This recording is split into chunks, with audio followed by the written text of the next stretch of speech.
Well, good morning, teams. Once again, welcome to our 2023 Illinois State Championship. 38 teams have entered. Today, we learned the 4 teams moving on to the World Championship. But before we can do that, we have 48 qualification matches, and it all starts with qualification match number 1. On the field, 4 incredible teams. Let's learn of our first competitors.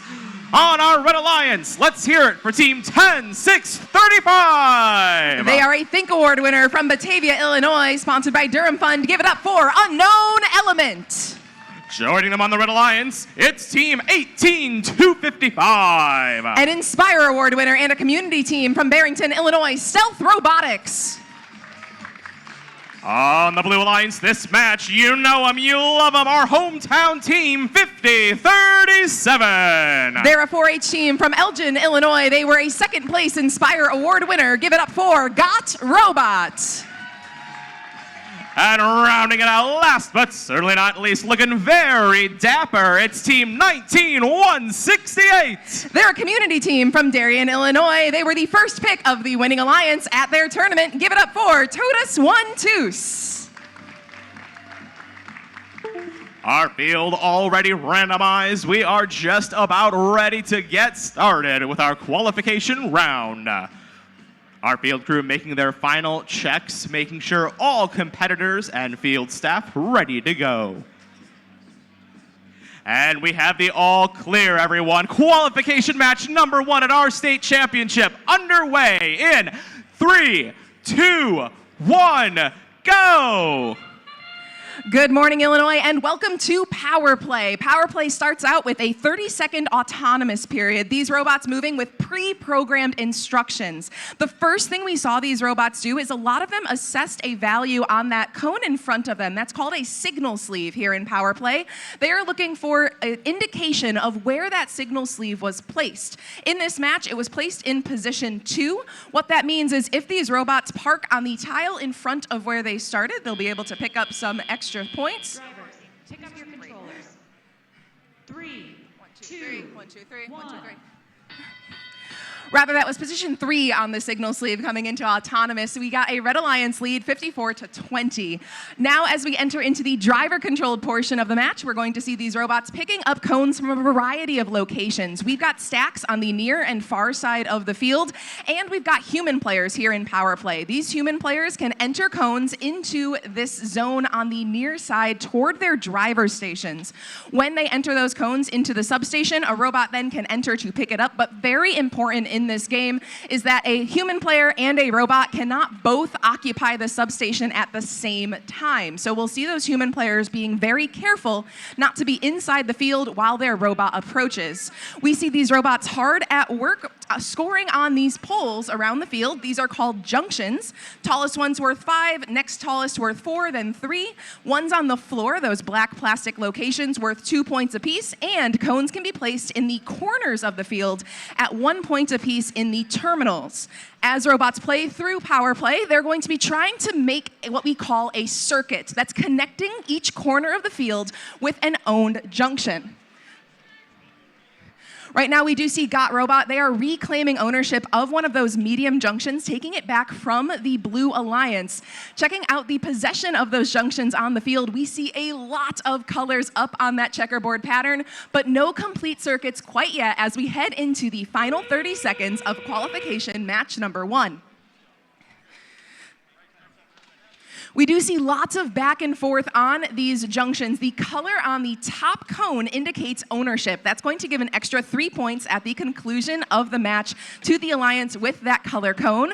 We also at this time see beacons being entered into play. We see a beacon possessed by Unknown Element 10635, and that beacon will be able to convey permanent ownership of a junction in our final moments of qualification match number 1. And there we are, robot fans, our first qualification match of the day in the books. Now, for those of you who have not been to an Illinois State Championship before, we are actually going to go ahead and get started with qualification match number 2. That gives our referees time to double check all the scores and make sure everything is tabulated correctly. So we'll have the results from match number 1 after we play qualification match number 2.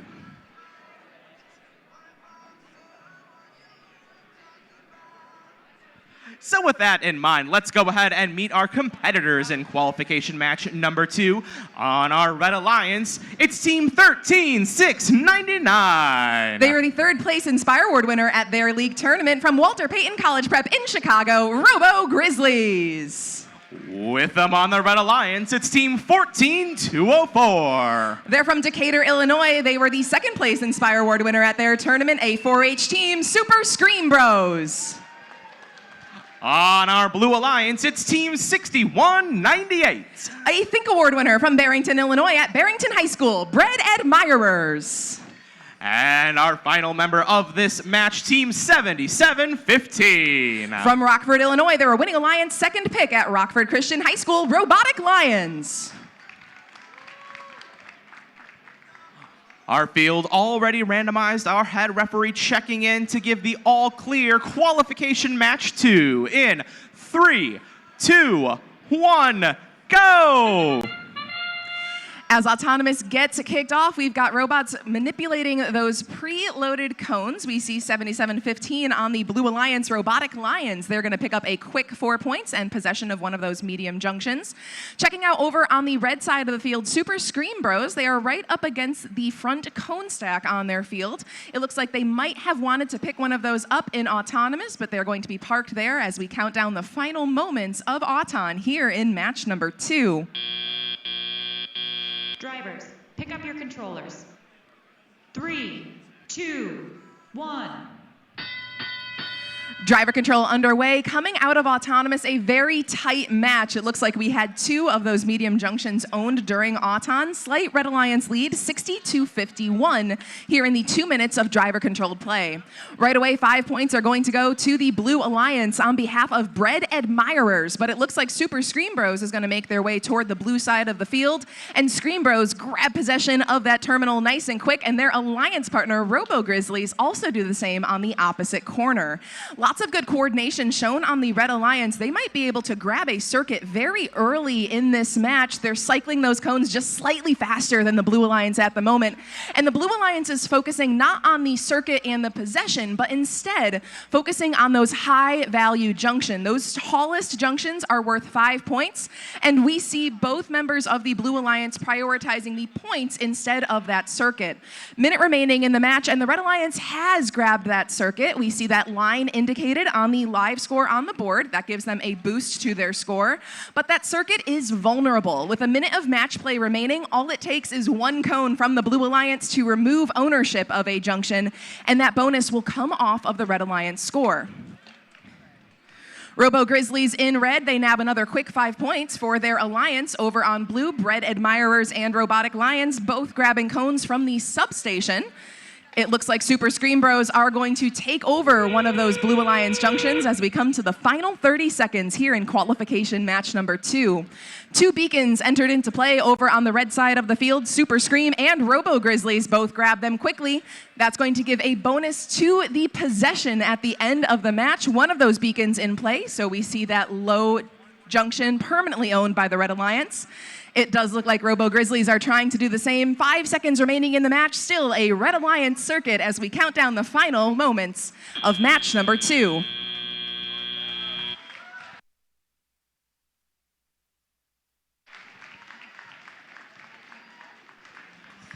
An impressive performance in qualification match number 2.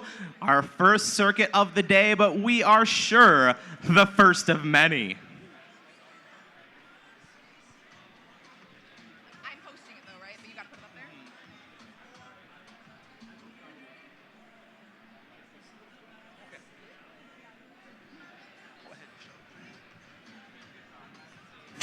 We just finished up match number 2, so we've got a score for match number 1. In match number 1, the winner was the Red Alliance, a score of 177 to 127.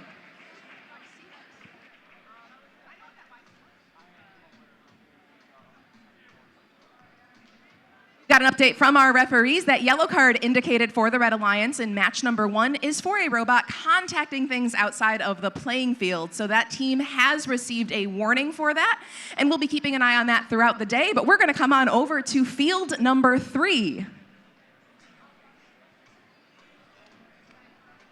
Over on field 3, we're preparing for qualification match number 3. Starting on our Red Alliance, let's hear it for Team 13365. A winning Alliance first pick from New Baden, Illinois at Westland Senior High School, Gearheads. Their partners in red, Team 6200. An Inspire Award third place winner from Barrington, Illinois at Barrington High School, Despicable Machine. On our Blue Alliance, it's Team 12868. They're from Bradley Bourbonnais High School in Bradley, Illinois, and Inspire Award winner third place, it's Ironclad. And our final member of the Blue Alliance, Team 16277. They're a community team and Inspire Award third place winner from Peoria, Illinois, Tekken.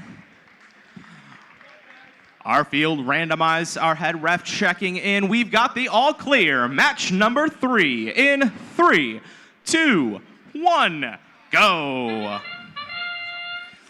Autonomous kicks off here on field number 3. Right away, the first cone in motion up off the playing field floor is coming from Gearheads on the Red Alliance. That cone sticks the landing, but so does the cone on red. That's going to be Blue Alliance member Tekken grabbing a quick 4 points for the Blue Alliance here in auto.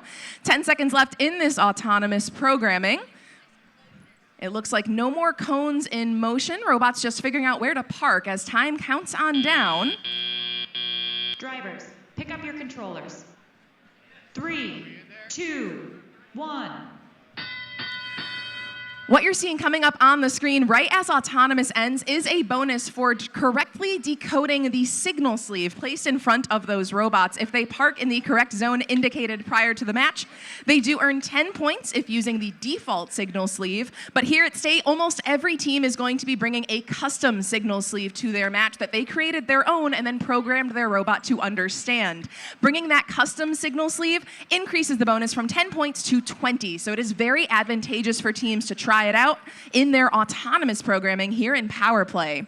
Minute and a half remaining in the match. Blue Alliance leads 79-60. Ironclad from Bradley Bourbonnais, they're going to be working out of the far cone stack placed on that blue tape line. And Ironclad raises their arm on up. It looks like they're looking for at least 4 points here. Ironclad grab that with their cone, their arm able to reach on up. Facing them, Despicable Machine on the Red Alliance. They're going to reclaim ownership of a low junction.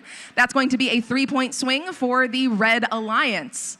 Checking out other member of the Red Alliance, Gearheads, they are on those high junctions for red. They're going to pick up 5 points, while for the Blue Alliance, Ironclad will be doing the same. Tekken for Blue trying to manipulate cones out of the substation. Unfortunately, that cone falling out of their grasp, but they're going to head back to the substation. Another cone being placed by their human player onto that blue tape with 30 seconds remaining. Checking out our score, we've got a Red Alliance lead, 114-96, and we have a circuit for this Red Alliance. That will give them a bonus at the end of the match as long as they are able to maintain that circuit. And it looks like with 2 beacons, not quite a cone being sunk onto that low junction, we might have some permanent ownership conveyed to the Red Alliance. So they're going to be hanging on to that circuit as we count down the final 3, 2, 1.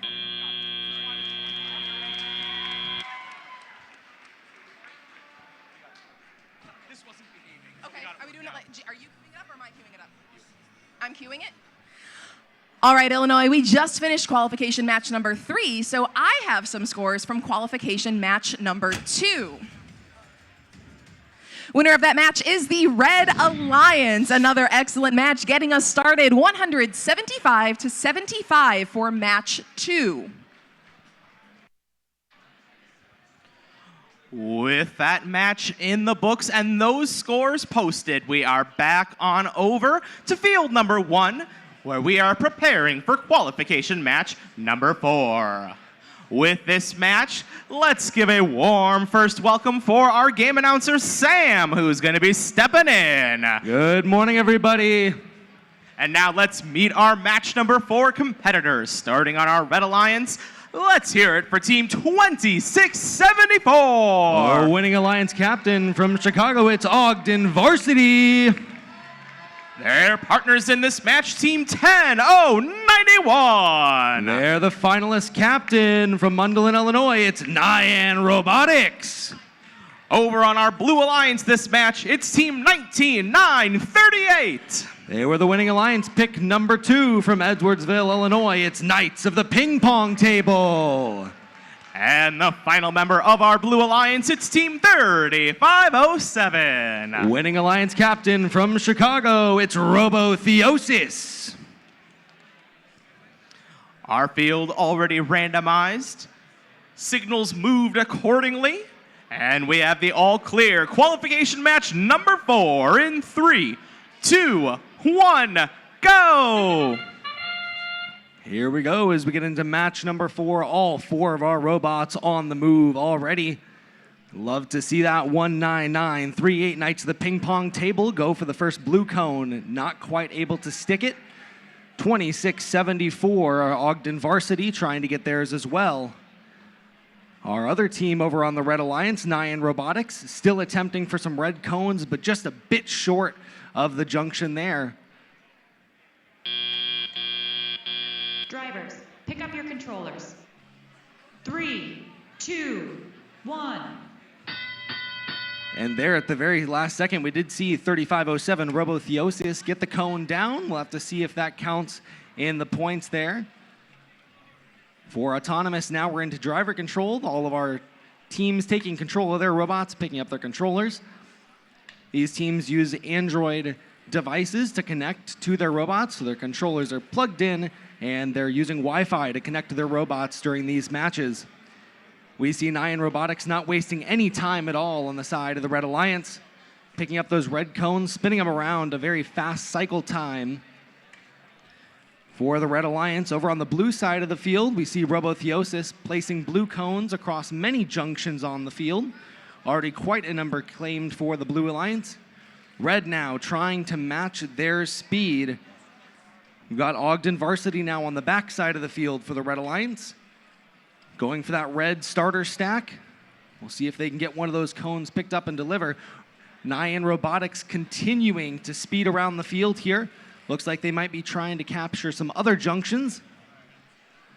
As Corey already told you about today, we see some different strategies from these teams. Some teams want to spread out and get those ownership points at the end of the match and collect those circuits. And some teams just want to stack up on those high junctions. 5 points apiece can add up very, very quickly for these teams. Just 2 seconds to endgame. And now that we're in the endgame period, you'll see beacons starting to be introduced onto the field. Red Alliance already have both of theirs placed on. Blue Alliance with one as well. They've got until the end of the match to score those, to lock down these junctions. There we go, Nyan Robotics. They've got one, and they've pulled a red cone off of one of their junctions. See if they can get that back on there, and they do. Still one beacon to be scored. Let's see if they can get it. And there's the end of the match, a great 4th match today.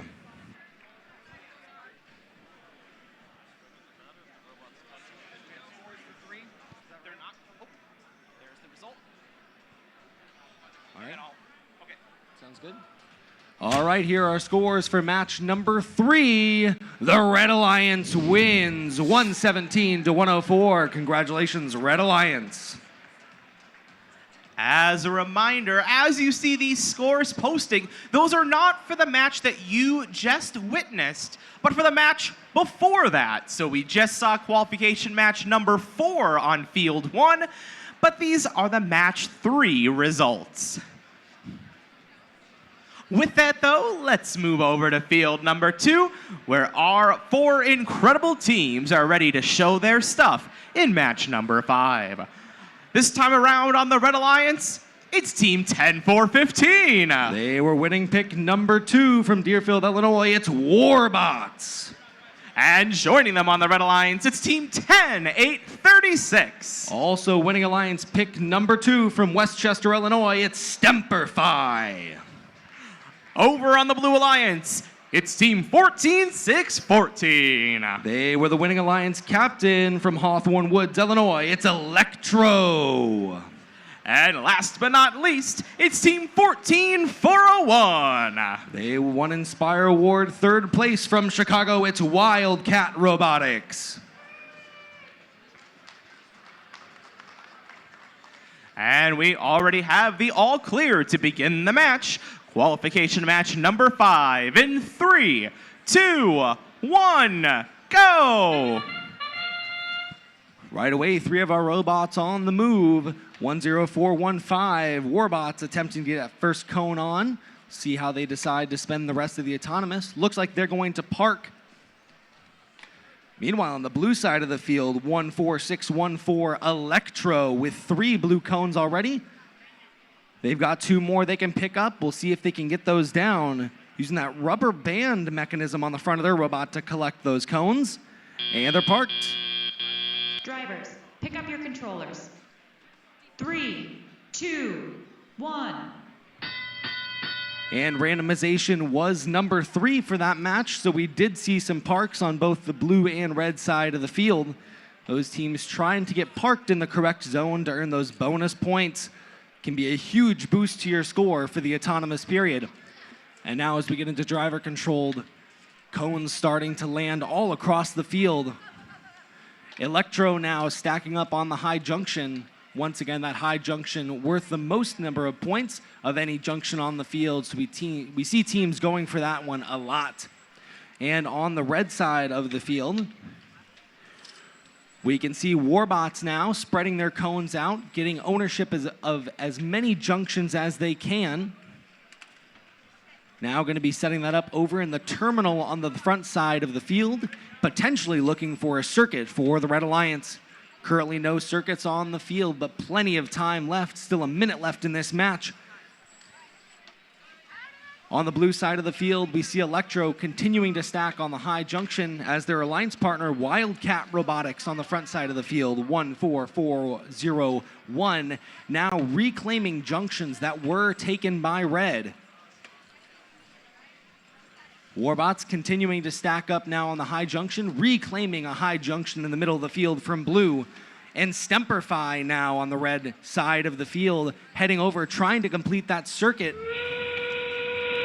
And we're now into endgame. It is crunch time for these teams. They want to complete those circuits, get those beacons placed onto the field. We see both go into the field for the Red Alliance. Blue currently with 1 beacon in hand. Let's see if they can claim it. They do claim the high junction back from the Red Alliance. That is now permanently in the Blue Alliance's control. Red Alliance trying to get theirs placed down as well. Only 5 seconds left. They've got to be quick. Couple of cones coming down. Excellent match there, match number 5. Some great scoring by all of our teams, both alliances all across the field. Well, robot fans in the stands, before we share our qualification match number 4 results, we just want to give a general reminder to everyone here to please make sure you are not utilizing Wi-Fi hotspots. Our drive teams control their robots using Wi-Fi technology, and Wi-Fi hotspots in our venue can actually cause teams to lose control of their robot. All these teams have worked so hard to be here. We want to make sure they're able to do their best. Let's keep those Wi-Fi hotspots powered off, please. Thank you very much.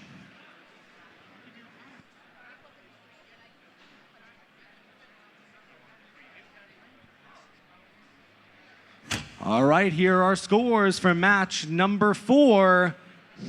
Red Alliance takes match number 4, 106-49.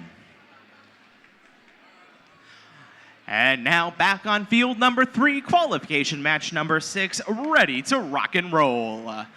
On the Red Alliance in this match, it's Team 18183. The Inspire Award winner from Aurora, Illinois, it's Rounded Cube. Their partners this match, let's hear it for Team 3216. An Inspire Award winner from Chicago, it's RoboFins.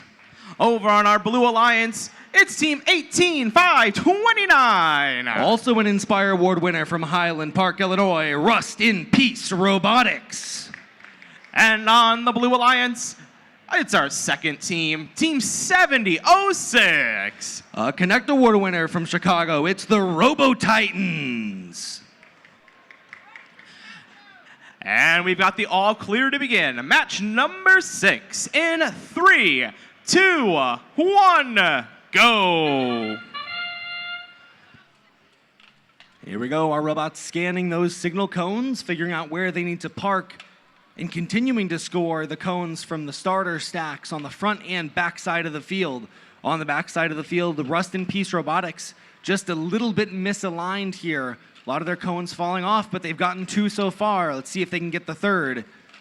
And they do, 3 cones there for the Blue Alliance.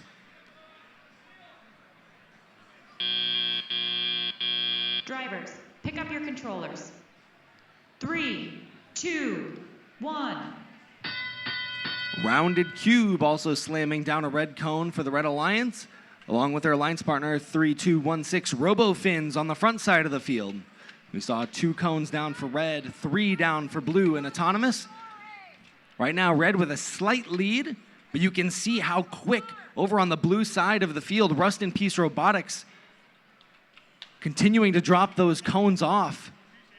A very quick system. They don't have to move at all.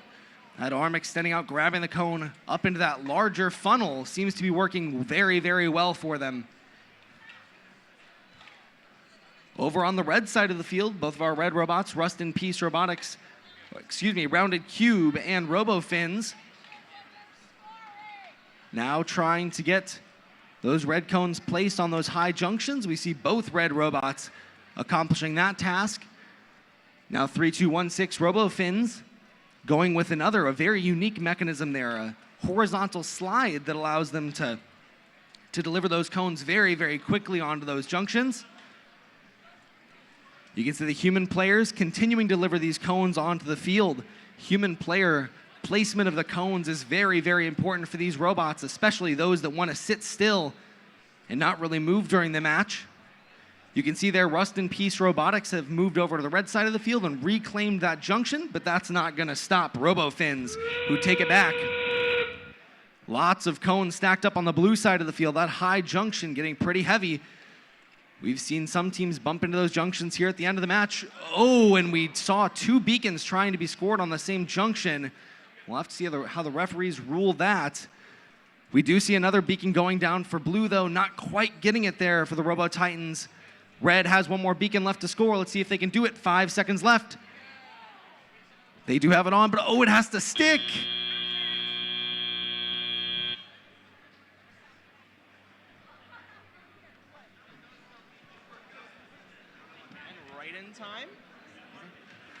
And we've got our scores for qualification match number 5 now.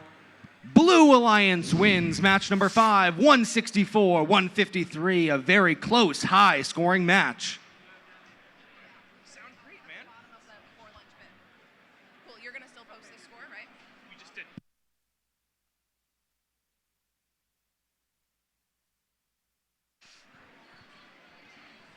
Moving our way on back to field number 1. We're already just about set to start qualification match number 7. Let's meet the teams showing off their robot for the first time today.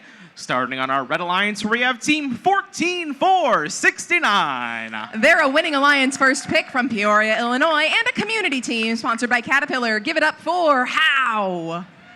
Their partners on the Red Alliance, it's Team 10101. Also 4-H team sponsored by Caterpillar from Knoxville, Illinois, and an Inspire Award winner, Binary Bullets. Across the field on the Blue Alliance, let's hear it for Team 15005. A winning Alliance captain from East Peoria, Illinois, sponsored by Caterpillar and their family and community, Technophobia. And rounding out our match, it's Team 14360. A finalist Alliance captain from Chicago at University of Chicago Lab Schools, Sprockets and Screws. Our FTAs showing us that they are ready to go. Our head ref also indicating this match is set to start. We'll get underway in 3, 2, 1, go! Autonomous kicks off here in match number 7. First move from a cone is going to come from the Red Alliance. How goes for a second cone in auto. It looks like How is going to be commanding that stack on the far side of the field. Their alliance partner also working on the stack. That's Binary Bullets. We see a total of 6 cones placed by the Red Alliance. Make that 7 from Binary. Now 8 from How, but the Blue Alliance working just as hard. They've got 3 cones placed so far. Lots of action right in the center of the field as Autonomous ends. Drivers, pick up your controllers. 3, 2, 1. An absolutely massive Autonomous period for the Red Alliance. Only 1 cone remaining on that initial stack on the near side of the field. And Binary Bullets is going to clean it up right away for the Red Alliance. Turning our attention back to Blue, Sprockets and Screws. They are taking aim, it looks like, at one of those unowned junctions at the moment. 3 points for the Blue Alliance. They are followed right behind by How, and How is going to retake that ownership back from Blue. Minute and a half remaining in the match. Red Alliance leads it 140 to 79. Technophobia on the Blue Alliance. They're going to add a quick 5 points and take possession of an unowned junction. They're going to move on to one of those medium junctions right after. They've taken ownership from the Red Alliance, but Binary Bullets wants to take it right back. Unfortunately, that cone tips off the top of the junction, falling to the playing field floor. The Red Alliance, though, cycling incredibly efficiently. Look at how many junctions that Red Alliance currently owns on the field. They are coming very close to what they need for a circuit, but they will need those terminals in both corners. 1 minute remaining in the match. Both alliances have broken 100 points, but at this point, with most of those junctions having ownership, we're going to see points being traded back and forth as these robots fight over the possession of those junctions. The Red Alliance moves in on one of the corners that they need. The Blue Alliance has both of their terminals. It looks like the Red Alliance has both of theirs as well. We'll see those updated on our live score in just a few moments. It looks like not quite a circuit yet, but only a few more junctions changing possession could sway it easily in favor of Red. And up on the screen, breaking 200 points with the circuit, the Red Alliance, 15 seconds remaining in the match. Blue Alliance is fighting back as quickly as they can, but permanent ownership coming in from How on Red, while 15005 grabs a quick low junction for Blue as time expires in match number 7. An impressive clutch circuit break by the Blue Alliance in that match. Coming out right when they need to. We'll let those referees tabulate that score, and we'll have the results for you after our next match. But speaking of, we've got our scores from qualification match number 6. Let's take a look at those. Winner of that match is the Blue Alliance. 177 to 141 in match 6.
Robot fans, we've got a quick update from match number 6. We just saw the score, but we're going to look at the breakdown one more time. Same score on the board, a Blue Alliance victory, 177 to 141.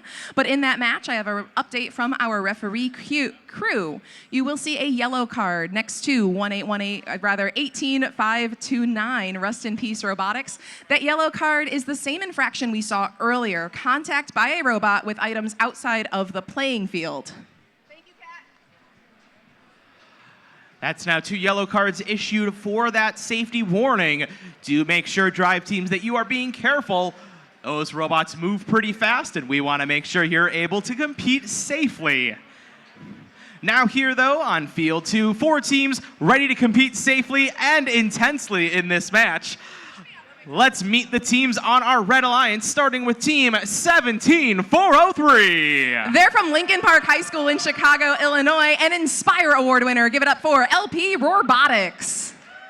And let's hear it for their partners this match. It's Team 18523. They're a community team out of Highland Park, Illinois. They won the 3rd place Inspire Award, Vertigo.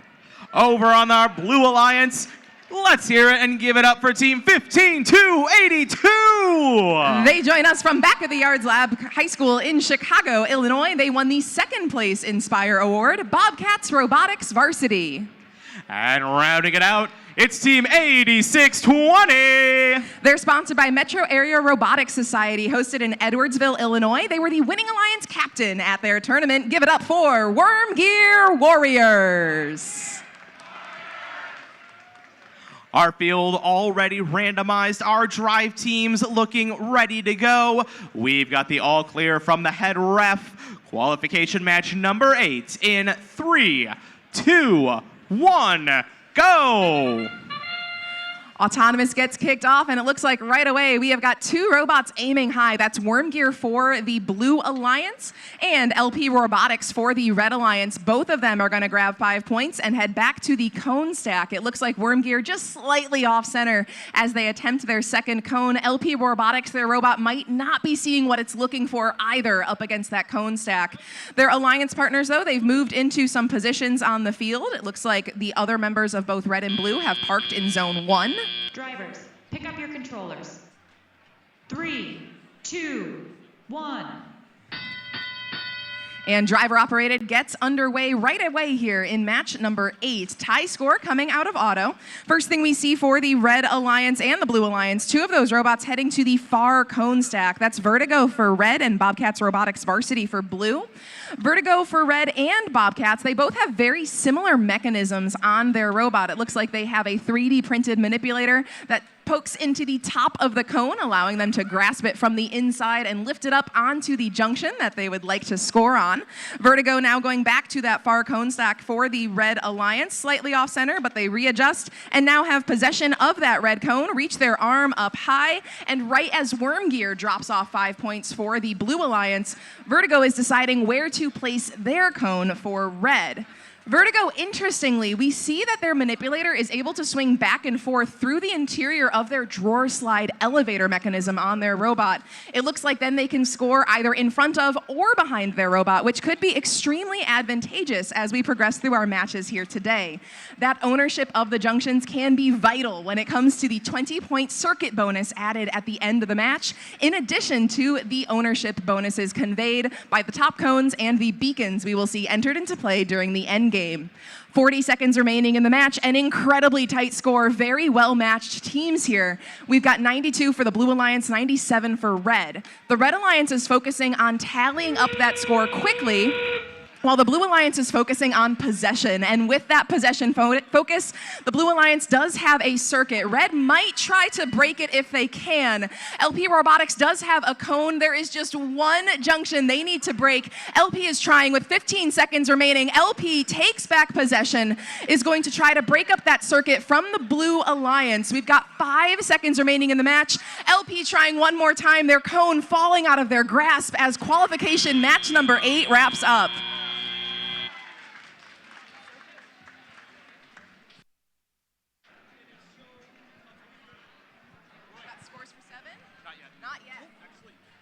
As I was saying that. Robot fans, we've got scores for qual number 7. Let's check them out. The winner of that match is the Red Alliance.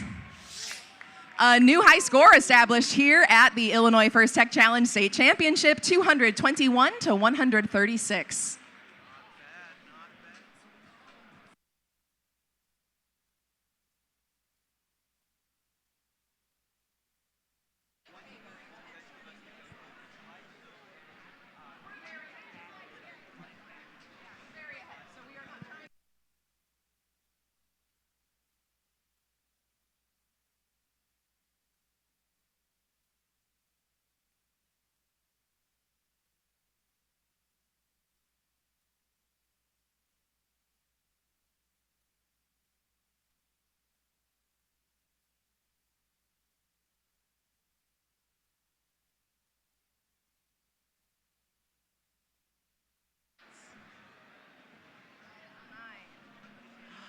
We're back on field number 3, where we're getting ready for qualification match number 9. This time around on the Red Alliance, it's Team 9929. They are a community team out of Flossmoor, Illinois. They were the winning alliance captain at their tournament. Let's hear it for TNT, Tech Ninja Team. With them on the Red Alliance, it's Team 16244. They are sponsored by Caterpillar and their community out of Dunlap, Illinois. Inspire Award second place winner, the Trailblazers. Over on our Blue Alliance, we've got Team 17576. They're from Illinois Math and Science Academy in Aurora, Illinois, winners of the second place Inspire Award. Give it up for Titans, tomorrow's innovators and thinkers acquiring new skills. And finally, another very dapper team. Let's hear it for Team 7129. They're a homeschool team from Lebanon, Illinois, winners of the Inspire Award, Robo Raiders.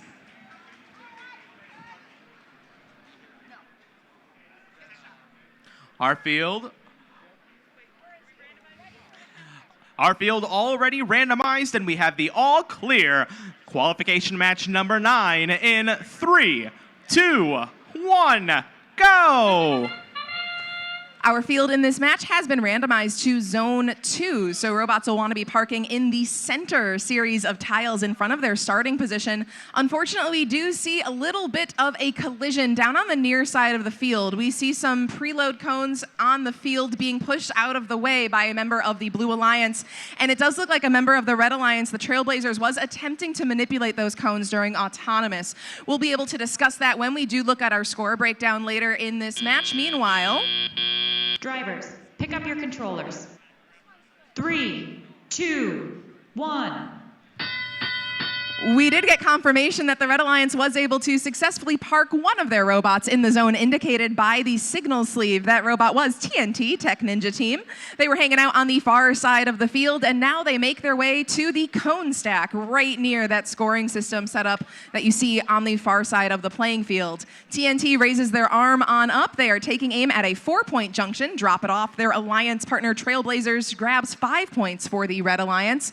We do see a big Red Alliance lead on the board coming out of Autonomous. Again, we'll check out that situation at the conclusion of qualification match number 10 when we check out these scores.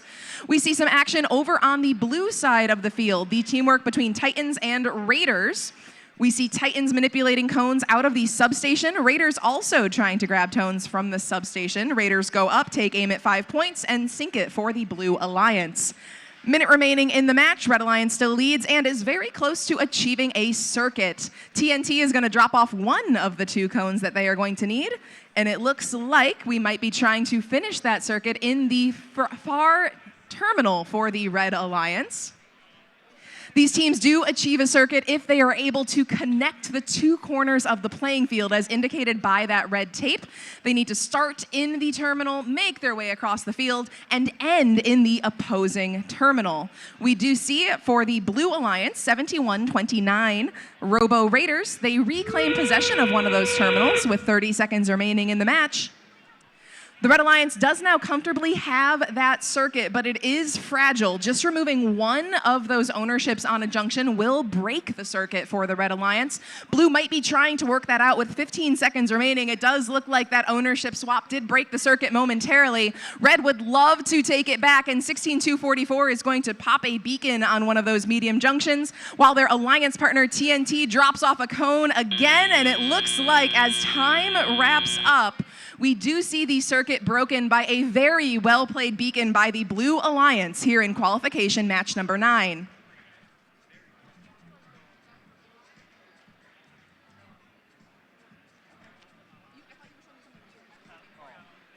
We just wrapped up 9, so let's look at scores for 8. Match number 8 resulting in a Blue Alliance victory, 142-117.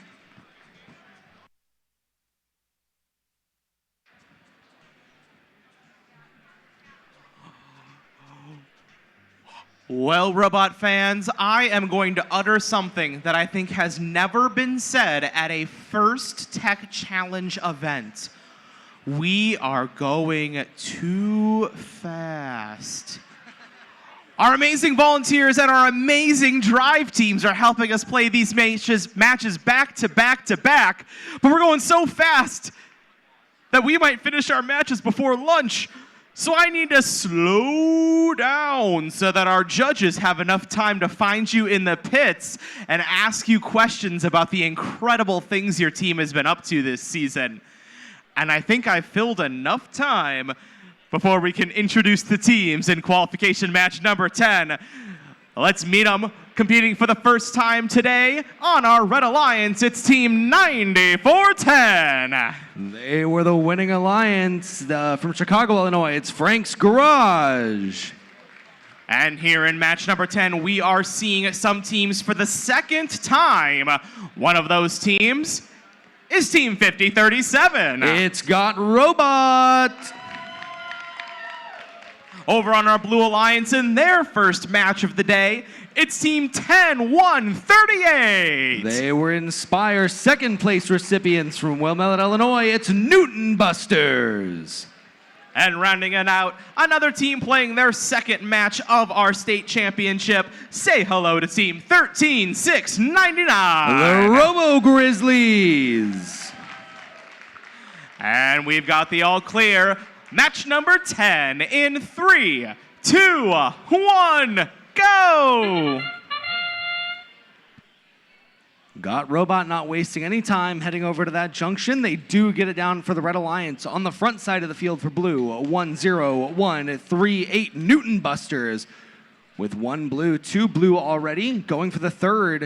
You can see Red and Blue both trying to stack on that junction. Just barely missing each other there in this autonomous period. Those robots don't know what each other are trying to do. Oh, and they just miss each other, so no interference there. Drivers, pick up your controllers. 3, 2, 1. On the backside of the field, during autonomous, we saw the Robo Grizzlies on the side of the Blue Alliance, stacking 1 cone up onto the high junction. Now getting back up and going. Got Robot on the backside of the field, 5037. Now quickly grabbing cones from the starter stack on the backside. Not quite able to get it down. Now cones are going down all across the field. We can see the Blue Alliance really prioritizing that backside blue terminal to help set them up for a circuit later on in the match. To complete a circuit, teams have to have a cone in both of their terminals, which are the taped off corners on either corner of the field, as well as a direct line of cones of junctions that are captured with that color. So if Red wants to complete this circuit, they've got to have a cone on either end. They do. Red currently with a circuit on the field. But as Corey mentioned to you earlier, it can be risky this early on in a match because all it takes is 1 cone of the opposing color to knock that circuit out. Something else with circuits that we don't see all that often is it is possible to have a circuit for Red and for Blue at the same time if they aren't using an intersecting junction. We don't currently see one down for Blue, but they've got plenty of time left. Now into the last 30 seconds of the match, beacons being delivered onto the field for Red and for Blue. Got Robot with 1 beacon in hand, securing that junction for the Red Alliance. 1-0-1-3-8 Newton Busters, taking back that central junction for the Blue Alliance. Got Robot now with Red, trying to get that locked down, but they aren't quite able to get it, but they do re-secure that junction for Red. We'll see what Newton Busters decide to do with their last cone.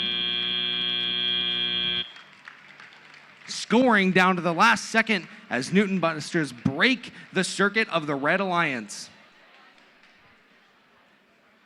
So before we announce the score,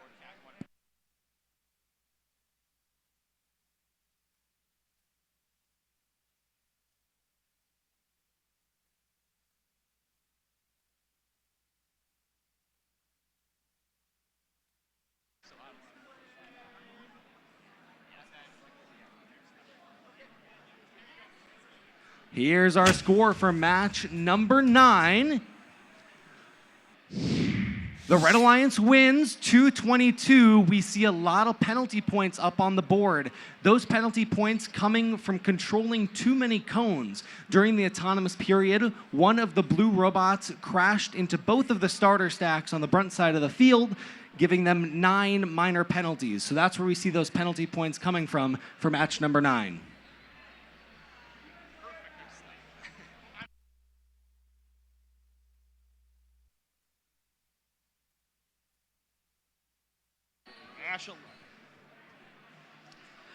We're moving on to qualification match number 11 on our central field. Let's meet our competitors, now all playing their second match of the day.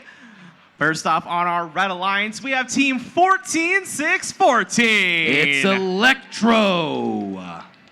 And their partners this match on the Red Alliance. Let's hear it for team 19938. Knights of the Ping Pong Table.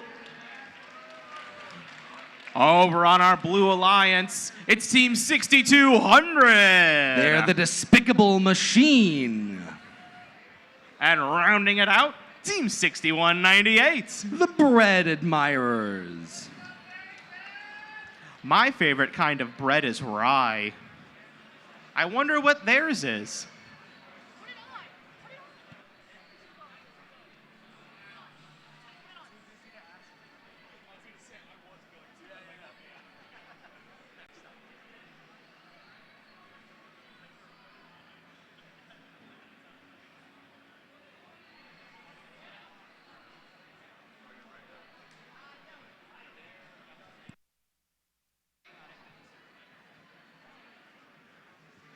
Looks like a team may be having a little bit of trouble getting their robot ready to go. One of our fabulous state field technical advisors helping out, making sure this team can compete at their best in qualification match number 11.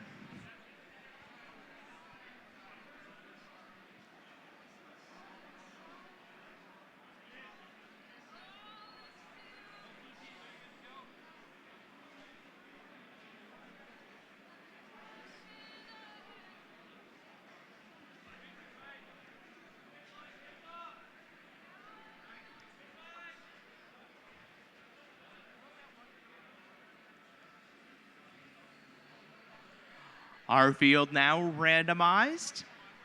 Our head referee checking in to make sure everyone's ready to go.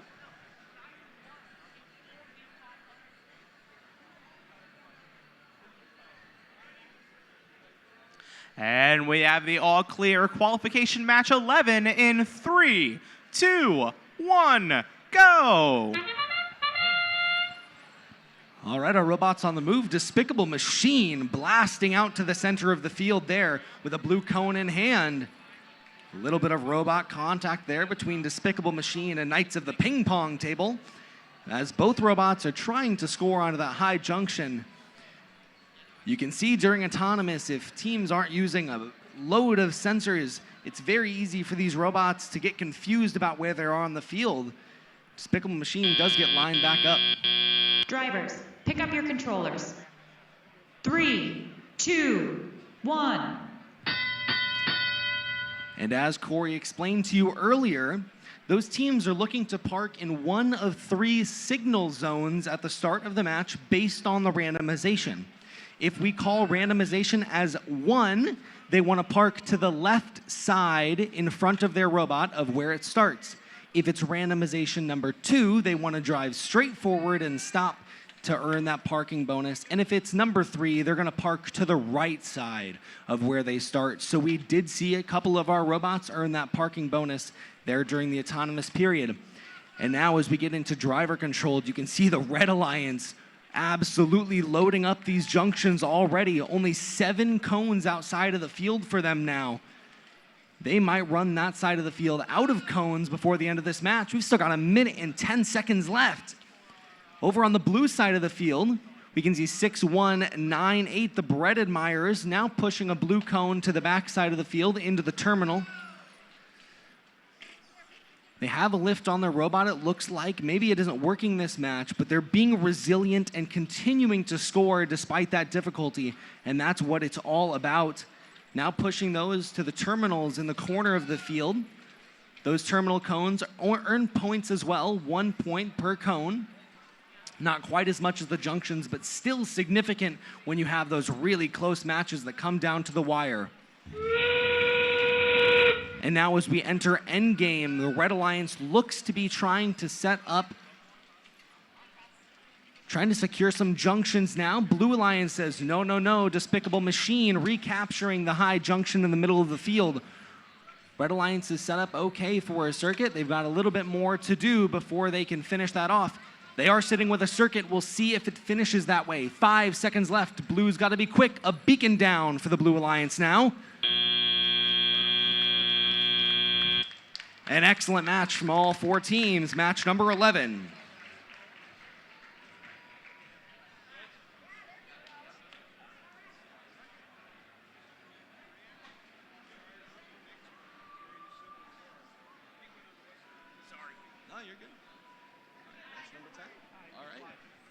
And now we've got the scores for match number 10. Let's take a look. Red wins match number 10, 168 to 150. A nice close match. Great scoring by both alliances.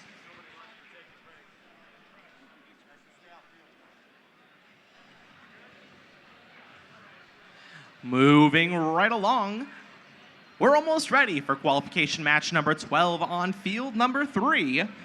Let's meet the competitors, starting as always with our Red Alliance, where we have Team 13365. They're the Gearheads.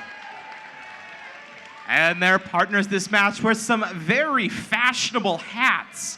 And I definitely want one for next year's fashion show. It's Team 18183. It's Rounded Cube.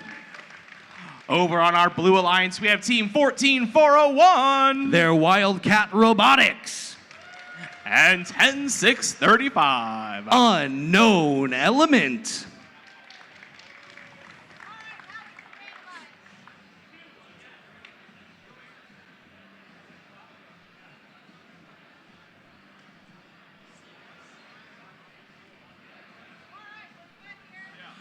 Our field randomized by our referees. And we have the all-clear qualification match number 12 in 3, 2, 1, go! And here at the beginning of the match, I'd like to direct your attention to our signal cones out here on the field. If you can see them, you'll see a lot of teams have a sleeve allowing them to earn extra points, but those sleeves differ from team to team. They can make them whatever they'd like to be. You'll see a lot of signal sleeves today with a QR code on it. Some teams use programming to be able to read that QR code, and others might use a color sensor, like Unknown Element with their orange and purple signal sleeve. Drivers, pick up your controllers. 3, 2, 1. And that really showcases the beauty of First in general. All of these teams are creating their own innovative solutions to solve the game challenges. So not only will you see custom signal sleeves, but everybody's mechanism, everyone's robot is gonna look a little bit different today, and they're all trying their best to score as many points as they can to help their alliance and win these matches. All of them with a different strategy, a lot of communication between the teams on these alliances as well. Our Blue Alliance now picking up these cones. You can see on the back side of the field, Wildcat Robotics 14401 with a really neat mechanism reaching over the back side of their robot with a wrist mechanism on their arm that allows them to flip around so they don't have to turn their robot at all to score. Now on the back side of the field, 13365, the Gearheads maneuvering to the back side of the field with a red cone in hand, trying to figure out where they're going to place that. Now going for that low junction. We'll see if they can get it on. 18183 on the side of the Red Alliance. That's Rounded Cube. Now placing red cones onto the high junction in the center of the field. And over on the blue side of the field, my goodness, Unknown Element have been stacking these blue cones up the entire match, currently with 9 blue cones going for number 10. Not quite able to get it. And now as we enter those last 30 seconds, once again, these beacons can begin entering the field. These beacons are really crucial. They provide extra points, and they also help you to lock down a junction. Once a beacon has been scored on top of one of these junctions, no one else can place anything on top of the junction. So Red Alliance has locked down that middle junction in the center of the field, securing that part of the circuit. But Blue says no on the backside of the field. 10635, placing the blue beacon to break the red circuit.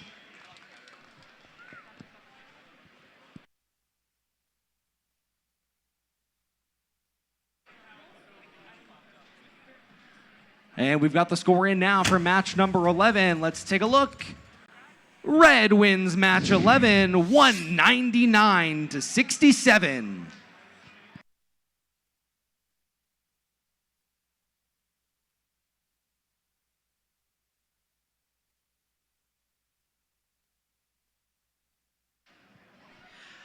Moseying our way back over to field number 1. 4 teams ready to show their stuff in this match. Our number 1 ranked team. But at this point in the day, a lot can still change in our tournament rankings. Let's meet our competitors, starting in red with 3507. That's Robotheosis. And let's hear it for their partners, Team 7715. Robotic Lions. Over on our Blue Alliance, we have Team 12868. Ironclad. And 14469. How? And we have the all clear already. Qualification match 13 in 3, 2, 1, go! As this match kicks off, Zone 3, indicated by the signal sleeves in front of these robots. First cone scored coming from the Blue Alliance. That's How. We've seen How rack up the points in Auton using that cone stack on the near side of the field, and How is going to keep moving. They've got 4 so far, looking for 5. They want to try to clean up that stack if they can. Meanwhile, right across from them is Robotic Lions on the Red Alliance. They've been scoring some cones alongside Robotheosis as well, but a cleaned up stack by How in Drivers, blue. Pick up your controllers. 3, 2, 1. Big score on the board coming out of Auto. Blue Alliance leads it 103 to 73. We did see some bonuses for the signal sleeve interpretation right at the end of Auton, but all of those cones on that high junction from How at 5 points apiece, that gave the Blue Alliance an early lead here in match number 13. Red Alliance hard at work already. A lot of times in power play, we see one of our alliances focus on those high scoring junctions, those tall ones at 5 points apiece, while the opposing alliance works on the ownership game, trying to possess as many of those junctions as they can to establish a circuit without many weak points. It looks like the Red Alliance might be working on that. They've got 1 cone in a terminal. They are going to need 1 more to make it all the way across the other side of the field. But otherwise, the Red Alliance does have what it needs in order to establish a circuit early in this match. Blue Alliance still stacking those cones almost entirely on the high junctions, while Red is spreading out their influence on the field. We do see a change in ownership. Ironclad claiming one of the 4-point junctions from the Red Alliance, but Robotheosis follows it up and takes back a 5-pointer of their own. 1 minute remaining in the match. Blue Alliance leads it 184 to 119. We have seen Red come very close to a circuit, but not lit up on the board quite yet. Blue is playing remarkable defense against all of those cones the Red Alliance spread out early in the match. 3 seconds until endgame, and we see those beacons placed onto the field. First beacon in play goes to Robotheosis and their partners Robotics Lions. Robotheosis has a red cone, Lions have a beacon. We see a beacon entered into play being dropped off to How. It looks like Ironclad instead going to go for that beacon. Let's see where Ironclad will put it. Red has a circuit at the moment. Ironclad looking to break it on a medium junction, and possession changes place from red to blue. We are going to see that reflected on the board in the final 2, 1. And it looks like as time expires, we do see a lot of Red ownership connecting those terminals. We'll check out that final score after match number 14.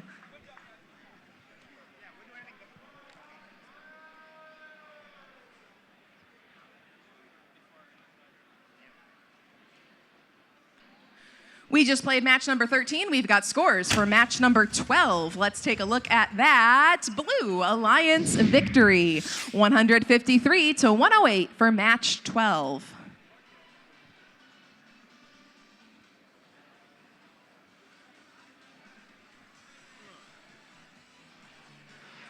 Before we meet the teams in the next match, we do want to pause for a moment just to give another quick reminder to our fans in the stands. We're really asking that Wi-Fi hotspots be powered off. We're seeing quite a few in our venue, and these Wi-Fi hotspots do interfere with our team's abilities to control their robots. And that would be a real darn shame with how hard these teams have been working to make it to the state championship. So please make sure to turn those Wi-Fi hotspots off and help our teams out. Thank you.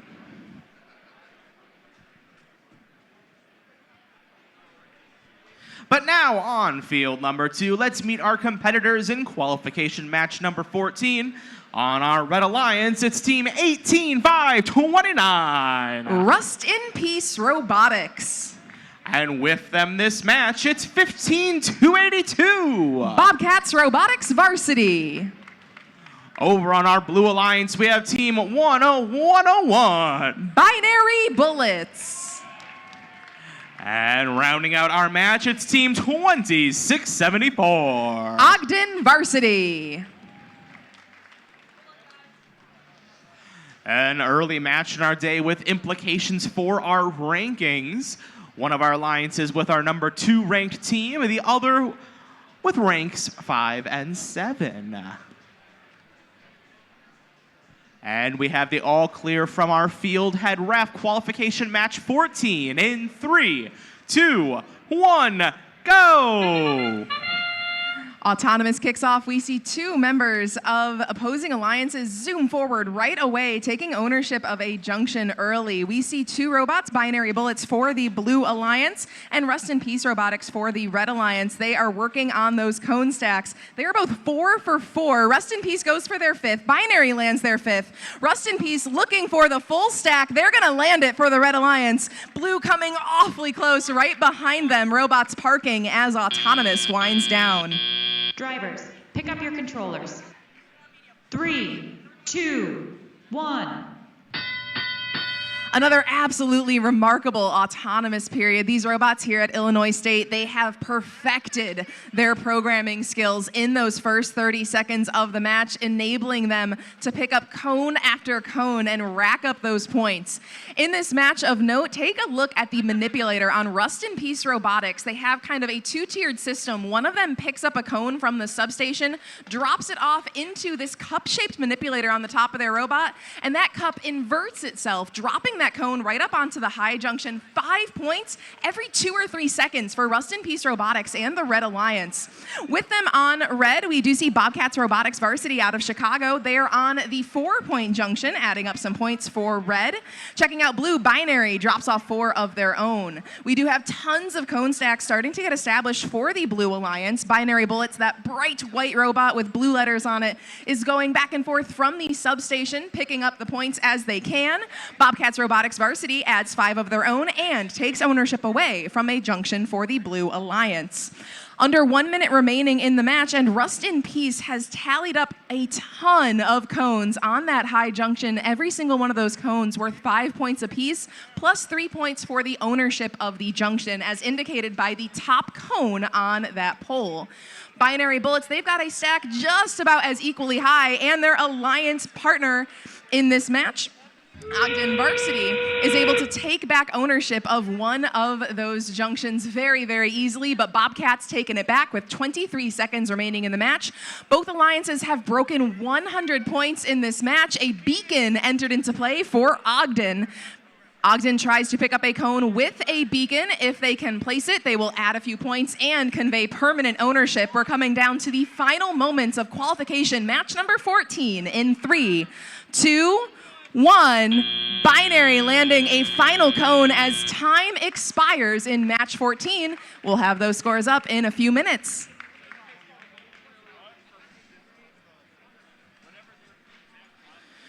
We've got our scores for qualification match number 13 now coming up on the screen. The winner there is the Blue Alliance. Big score and a big clean score in match 13, 214 to 182.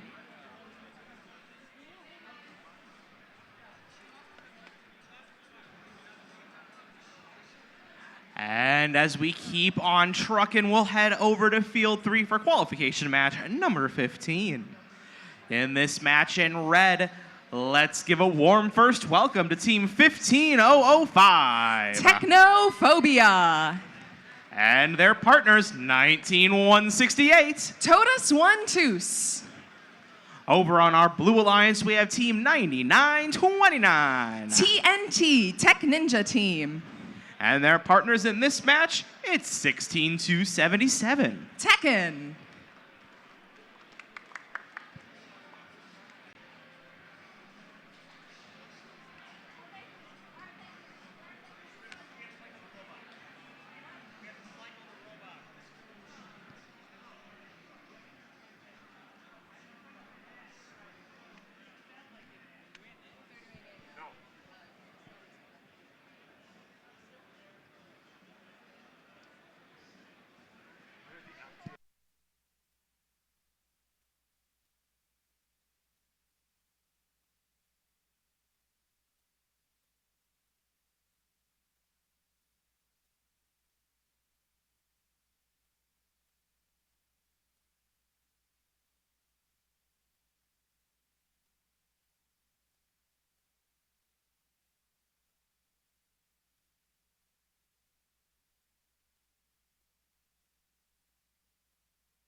We're randomizing our field. We're just about ready to get started with qualification match number 15.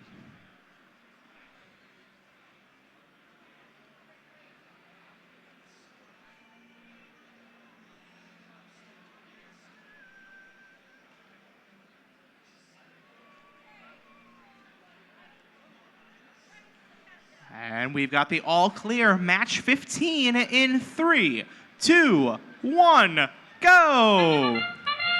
Match number 15 gets kicked off here on field 3 at Illinois State. We've got a quick move for the Red Alliance. That's coming from Technophobia, dropping off 5 points. Now make that 10. We'll see them cycling from that stack throughout Autonomous. It looks like their partners Totus are trying to do the same. They, though, might be cycling on different heights of junctions throughout the field. Taking a look over on the Blue Alliance, 16-2-77, attempting to pick up a cone from their stack, but it looks like their manipulator might have just missed. Drivers, pick up your controllers. 3, 2, 1. As Autonomous winds down, you do see a bunch of 20-point boosts being given to the scores on the board. That's coming from correct interpretation of the signal sleeve that was rotated to the 3rd position at the beginning of this match. That's communicating to the robots to park in the furthest to the right for the Blue Alliance, furthest to the right for the Red Alliance, to park that robot at the end of Autonomous. Minute and a half remaining in the match. The Red Alliance does have a lead, 121-79, but Blue is moving cones a little bit faster, at least for the moment. They might be able to narrow that gap. Both of those Blue robots at the moment, they are trying to both place cones. That's going to add a few points to their score. Red now cycling efficiently as well. Technophobia dropping off 5 points. Their partners Totus One Toos also trying to deploy those 5 points. Both of the members of the Red Alliance do have rotating mechanisms on their elevator systems. That's going to allow them to rotate their manipulator without having to rotate their drivetrain. That can be incredibly advantageous, especially on a field as crowded as the POWERPLAY field. Meanwhile, it does look like for the Blue Alliance, both of their elevators might be locked into one position. So their drivetrain needs to rotate if they want those cones to rotate as well. That's not a problem, though, for Tech Ninja Team on the Blue Alliance. Their drivetrain is so narrow that it's able to move remarkably quickly and get those cones in the correct orientation to score on the junctions. 30 seconds remaining in the match. Tight score, 179 to 135 in favor of Red. Blue Alliance Tekken has a cone with a beacon. That beacon, though, unfortunately falling to the playing field floor. The second beacon for the Blue Alliance has been entered into play. TNT has a cone with the beacon. Technophobia has one for red. It looks like both of those robots might be taking aim at a high junction. Beacon lands for the Red Alliance. Beacon lands for the Blue Alliance. A second beacon for the Red Alliance as time expires in match number 15.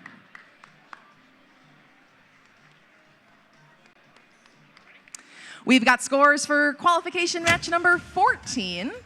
Winner of that match is the Blue Alliance. Another high score established early, a big score on both sides of the field, but taking it home is Blue, 223 to 214.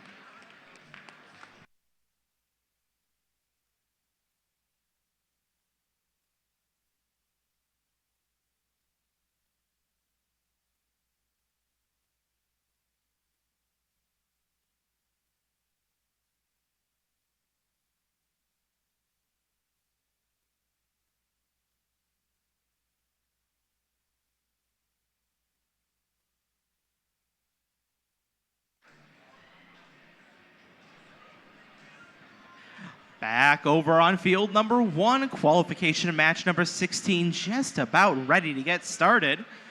This time around on the Red Alliance, we have team 3216. The RoboFins. And we have their partners, team 7129. The Robo Raiders.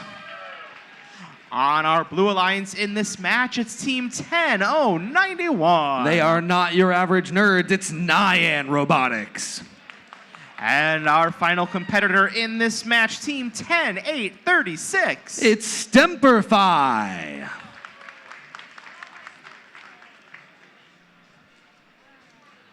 Our FTA is giving the all clear. Our referees giving the all clear. Match 16 in 3, 2, 1, go! Here we go, Robo Raiders are off. Not quite able to land that first red cone, but plenty of them here on the field. See if they can get those locked in. RoboFin on the front side of the field for red have got their cone down. Looks like Stemperfy has secured the park and they're gonna stay there. That is a lot of points with a signal sleeve. That is 20 points that they can earn for just parking, so that's a big deal. Drivers, pick up your controllers. 3, 2, 1. So we did see quite a few parks there, 2 on the side of the Blue Alliance, 1 on the side of red. Does give Blue a slight advantage heading into driver control, 58 to 43. Some cones already scattered across the field. So those signal cones with the sleeves on them with those patterns are only used for the autonomous period. So they cannot be scored like a normal cone because we don't want those cones to get damaged. So those are just for autonomous. You'll see they kind of lay around the field the rest of the match, might get kicked around by some robots. And oftentimes will serve as really good obstacles on the field that these robots have to maneuver around. This is quite a tight field for an FTC game anyway, with all these posts in the way. These teams have to have a lot of drive practice to be able to navigate cleanly through these junctions. RoboFins now with a red cone securing the high junction in the center of the field for the Red Alliance. We don't see any circuits on the field yet, but Blue they are looking to set up a circuit. They've got a blue cone on the front side of the field in the terminal. Now for Blue, we can see Nyan Robotics trying to figure out what they're going to do with that blue cone. They look to be reclaiming the junction in the center of the field, and they do. Robo Raiders on the side of red now, picking up a cone, getting ready to reclaim that center junction. They've got a line of 4 cones, nothing in the terminals yet. They've got 1 beacon in hand, the Robo Raiders do. So that is 1 beacon down now for red. Blue, Nyan Robotics with a beacon down in the center of the field, locking down that center junction. We see another blue beacon rolling across the field, but not scored yet. And that's the end of the match. Final blue cone landing, and that will be a close one, 121 to 123 as it looks right now. But remember, those scores are not finalized until we see the game animation come up after the end of the match. That will be a close one. And now we have our scores in for match number 17. Our match number 15, 205 to 152. Nice job by the Red Alliance, 15005 and 19168.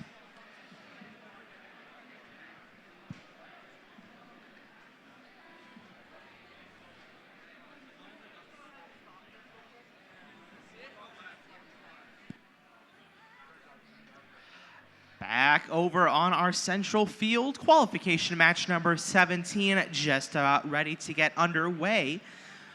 Competitors in this match on our Red Alliance, we have team 18523. It's Vertigo. Their partners this match, team 10415. They're the Warbots. Over on our Blue Alliance, it's team 14204. It's Super Scream Bros. And our final member of the Blue Alliance, team 9410. Frank's Garage.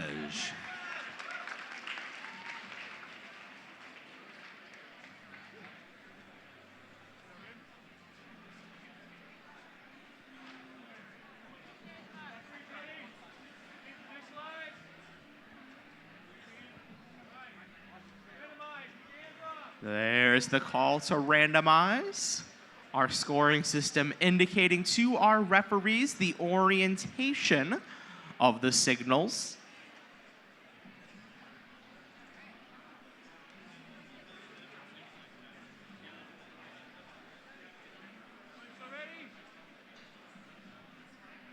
And we have the all clear match 17 in 3, 2, 1, go!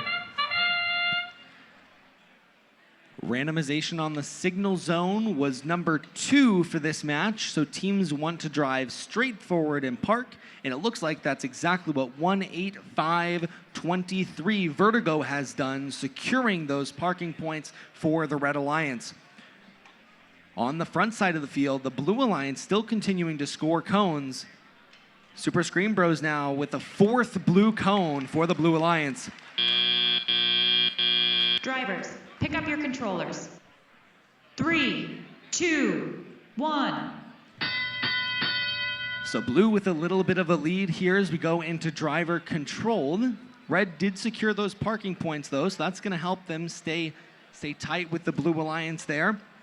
During the autonomous period, any cones that are scored earn double points. So if teams are placing on a high junction, those cones are worth 10 points instead of 5. So it can be hugely valuable to get those cones scored during autonomous. That's why you see a lot of teams really prioritizing trying to get all 5 or even 6 of their preloaded cones onto those junctions during the first 30 seconds.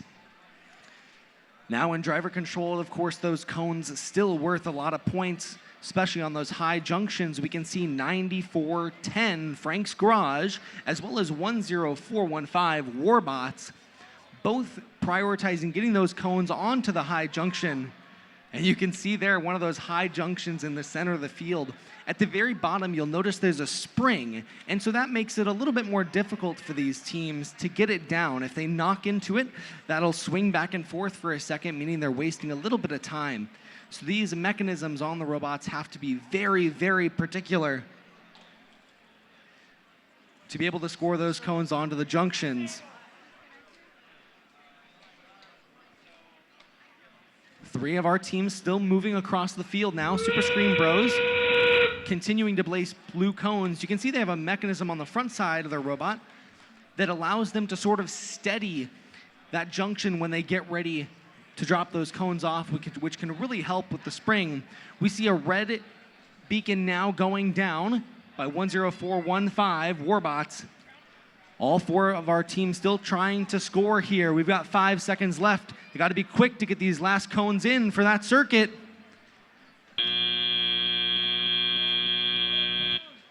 And a clutch beacon there by the Red Alliance knocks out the Blue Alliance's circuit. Oh, excuse me, the circuit has actually gone around the back side of the field here. You can see it doesn't have to be a straight line to get a circuit, it just has to be a continuous line. So it comes around the blue side and snakes all the way around to the back. Great placement there by the Blue Alliance to secure that circuit.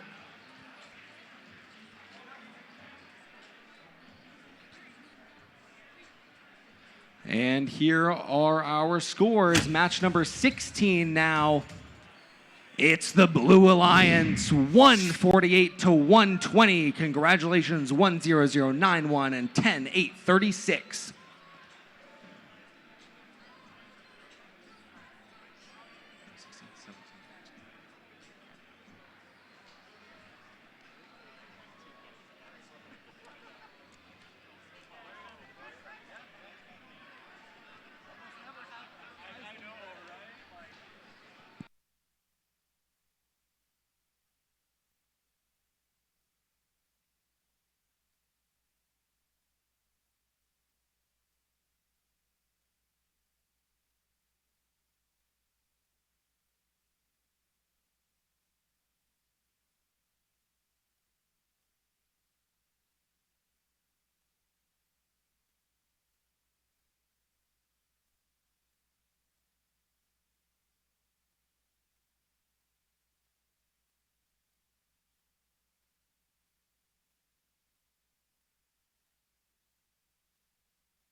Qualification match number 18 just about ready to get underway.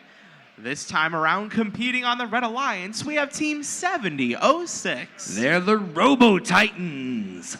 Their partners this match are Team 10138. The Newton Busters. Over on our Blue Alliance this match, we have Team 16244. It's the Trailblazers. And we have their partners, Team 17403. LP Robotics.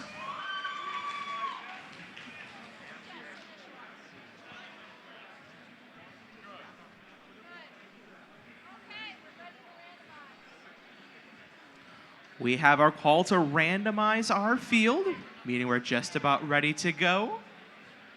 And with the all clear, match number 18 in 3, 2, 1, go! Randomization zone number 1 for this match. Oh, wow, you can see that red and blue robot on the backside of the field just getting out of the way of each other. 10138 Newton Busters now continuing to drop cones onto the high junction. Remember, worth double points during autonomous, so this is going to be huge for the Red Alliance. Continuing to be scored, but they want to get that park as well. Zone number 1. Drivers, pick up your controllers. 3, 2, 1. And Newton Busters do end up getting it. So 4 cones and a park there in autonomous by them. A very nice job. Their Red Alliance partner, the Robo Titan 7006, tried for that park as well, but we're just outside of the tile area they need to be in. Now the Trailblazers on the blue side of the field, starting to drop those cones off very quickly. You can see their robot is high enough off the ground where it doesn't have to worry about that ground junction. It can drive straight over, no problem. That's something we've seen teams adapting to a lot, especially as we've gotten to these later competitions. Teams understand how important mobility is, and so they're making some changes to their robot to allow them to maneuver around the field in better ways. Trailblazers continuing to stack up for blue. Newton Busters matching them on the red side, now placing their 9th or 10th cone onto that high junction. That's going to be big points for them. Meanwhile, our other 2 robots trying to capture as many junctions as they can. So Robo Titans have captured those 3 junctions on the front side of the field and are now heading back to the human player station, back to that substation, to grab another one and try to secure this center junction for the Red Alliance. On the front side of the field as well, LP Robotics now trying to get a blue cone in hand so they can score it for their alliance. Now in the end of the game here, teams are looking to secure their circuits if they're going for them. They want to place those beacons to help them do that. Robo Titans with the first beacon of the match down. Newton Busters with one in hand as well. Trailblazers for blue. We've got one beacon left to be scored. We'll see if LP Robotics can get it. Got just 5 seconds left now. They got to be quick. Not quite able to get it, but a great match from all 4 teams. Let's get a round of applause for all 4 teams in this match. Excellent scoring by both sides.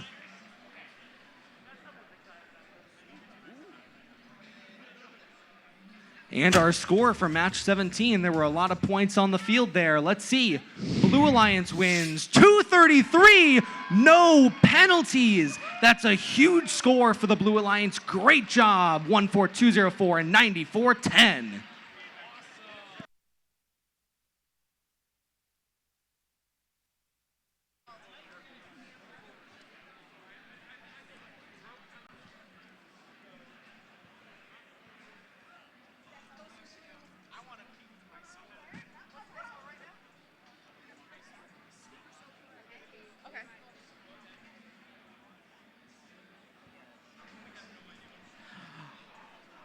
Back to field number 1, qualification match number 19, about ready to get started.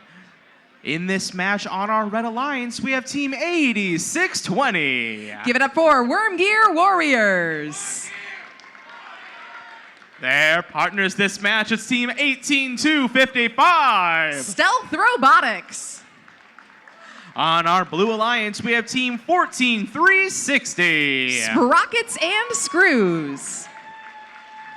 And our final competitor, Team 17576. Titans, tomorrow's innovators and thinkers, acquiring new skills. Our call to randomize, indicating that our referees do not need to move the signals. That's the best kind of randomization. We have the all clear to begin qualification match 19 in 3, 2, 1, go!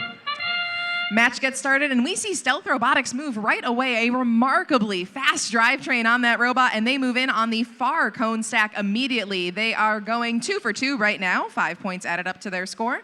They go once again for the Red Alliance. Another 5 going on up onto the high junction, but Sprockets and Screws are doing the same. They've got 2 of their own and trying to park in the correct zone as indicated by that signal sleeve.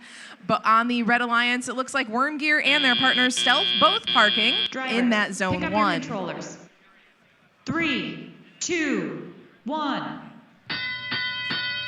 It looks like 3 out of our 4 robots did achieve those 20 points for parking in zone 1 correctly as indicated by the signal sleeve placed in front of them prior to autonomous.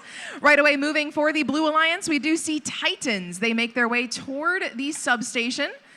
They move back toward the near terminal for the Blue Alliance. Cones placed in that terminal do add 1 point apiece, and establishing a cone in that terminal will allow teams to complete a circuit across the field diagonally.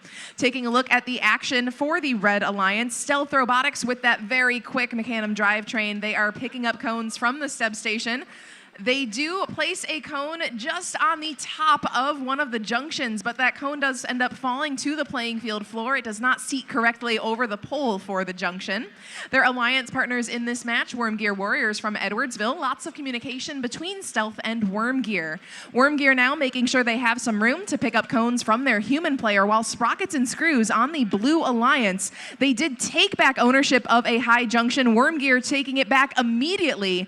Sprockets looking for another opportunity now. Worm Gear taking another cone onto the high junction, 5 points, while Sprockets take a new junction for the Blue Alliance, adding a total of 8, 3 for the new ownership and 5 for the high junction. Sprockets are going to add 3 points now for a low junction, and they will keep another 3 if they continue to own it in the final moments of our match. 30 seconds remaining now. Beacon starting to be entered into play. We have one beacon on both sides of the field currently. Wormgear getting the beacon for red. Sprockets and Screws getting the beacon for blue. It looks like Sprockets are taking aim at an owned red junction. That beacon raised correctly, but the beacon tumbling to the playing field floor on red and on blue. Wormgear is going for the second chance for red, and it does look like Wormgear trying to seat that beacon. We're down to 3, 2, 1. And time expires in match 19.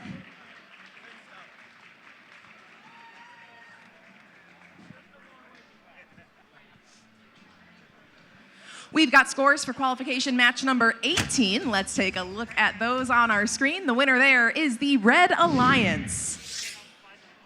Big high score, 234 to 169 in match 18.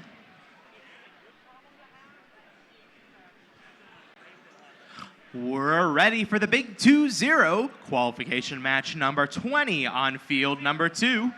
In this match, wearing red, we have team 5037. Got Robot.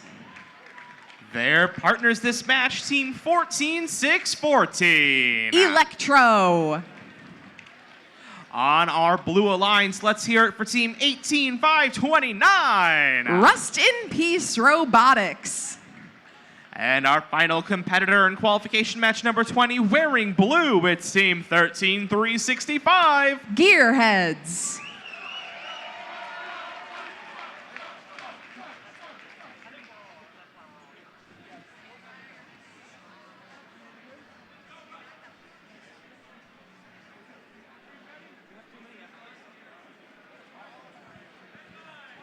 Our call to randomize coming in. Our referees moving those signals.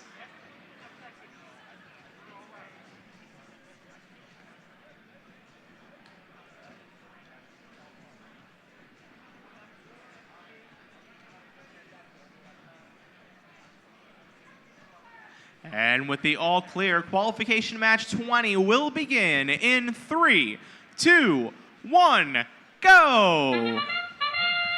Right away for the Blue Alliance, we see Rust in Peace make their way toward that front cone stack. We've seen them do this before. They're looking to clean that entire stack from their starting position onto that medium junction here in Autonomous. That'll be a huge score for the Blue Alliance if they pull it off. It looks like Red, though, is having similar success so far. Check out Electro doing the exact same thing as Rust in Peace.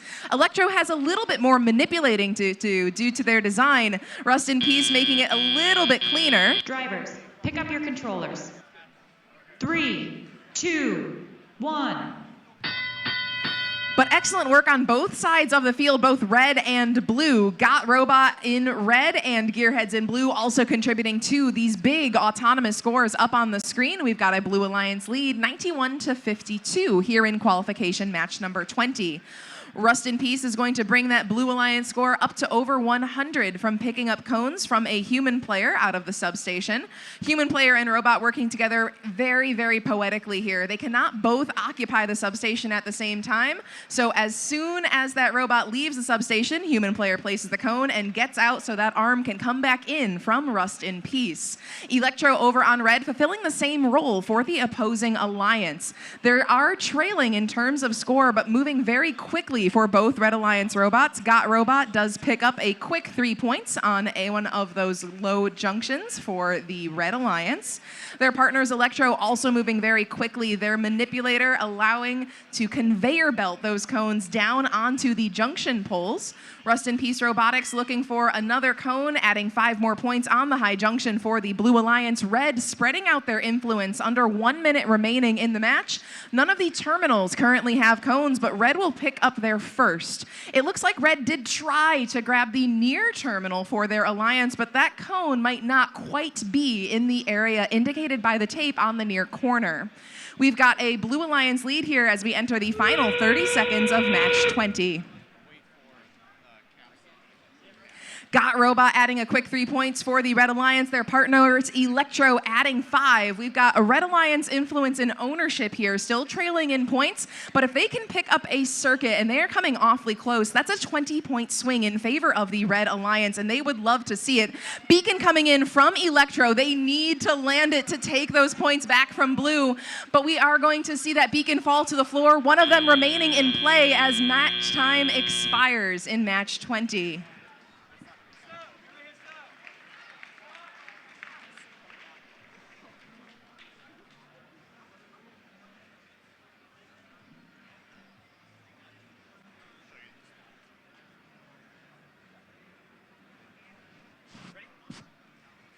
We've got our scores from match number 19 now. Winner in that match with a big score is the Red Alliance, 220-94 in match number 19.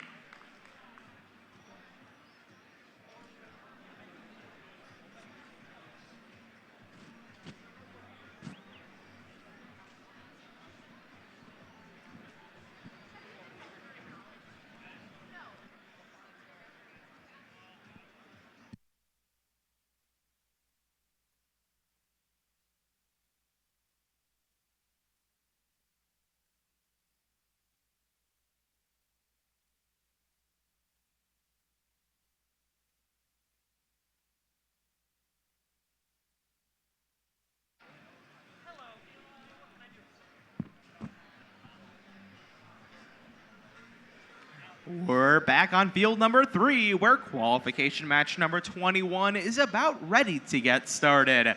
In this match in red, it's team 10-6-35. Unknown Element. Their partners this match, it's team 26-74. Ogden Varsity. On our Blue Alliance, it's team 77-15. Robotic Lions. And we then have team 15005. Technophobia.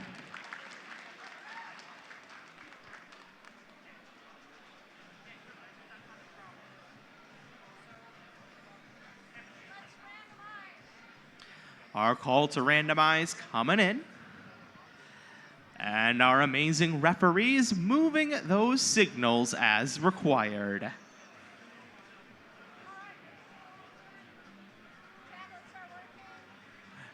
And we have our all clear qualification match number 21 in 3, 2, 1, go! As Autonomous gets started, all 4 of these robots moving forward, attempting to score. It looks like we did have 2 robots possibly taking aim at the high junction on the near side of the field. 2 cones so far for the Blue Alliance. And it looks like a 3rd coming from Blue, and we do see the other Blue Alliance robot in this match working from the other cone stack. Ogden Varsity at the moment, they are parked with their manipulator held high. It does look like they attempted to score, but their robot currently remaining motionless. Drivers, pick up your controllers. 3, 2, 1. We do have referees communicating a lot of close calls when it comes to those signal sleeve parking situations. It looks like the Red Alliance might have missed both of their attempts. We'll see that final breakdown on the board in just a moment. Blue Alliance getting to work right away. Technophobia in blue landing 5 points out of the substation. Technophobia able to rotate their manipulator, so no need for their robot to strafe around the field to cycle between the substation and their target, that 5-point high junction. Looking back on the red side of the field, Unknown Element picking up some cones. Their manipulator also able to swing over the top of their robot, so no need for these robots to swing their drivetrain as they attempt to score. The partners for both of these alliances, we see those teams making their way about the field, working out of the remaining cone stacks left over out of Autonomous. Ogden Varsity goes up, adding 4 points for the Red Alliance. Checking out Blue, Robotic Lions have a cone. They are looking where to place it. They take aim at a currently owned red junction. That's going to be a point swing in favor of the Blue Alliance. 3 for the ownership and 4 for the junction itself. Under 1 minute remaining in the match now, Blue Alliance leads it 187 to 125. Robotic Lions with another cone taking aim at an unowned junction. That'll be worth 4 points, while their partners Technophobia take back that massively stacked high junction. 5 points and the ownership swing in favor of the Blue Alliance.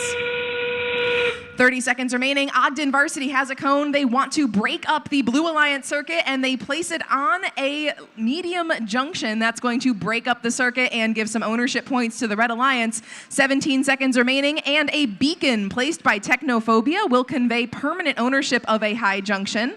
Over on Blue, they are looking for the opportunity to do the same. We see at least 2 beacons into play. We're down to the final 3, 2, 1. And we do still have a circuit indicated on the board as time expires in match number 21.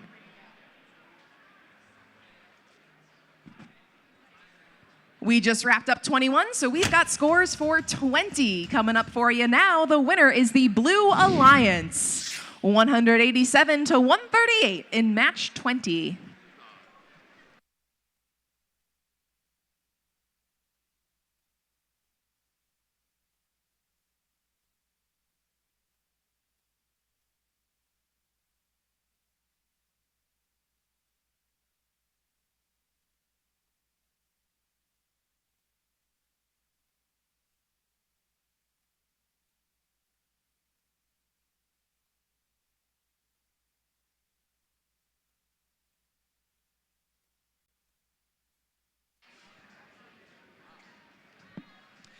Back on over to field number 1. We're ready for qualification match number 22.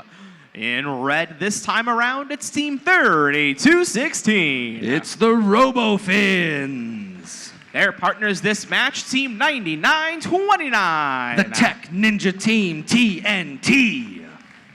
On our Blue Alliance, it's team 19938. It's Knights of the Ping Pong Table. And last but not least, team 15282. Bobcats Robotics Varsity.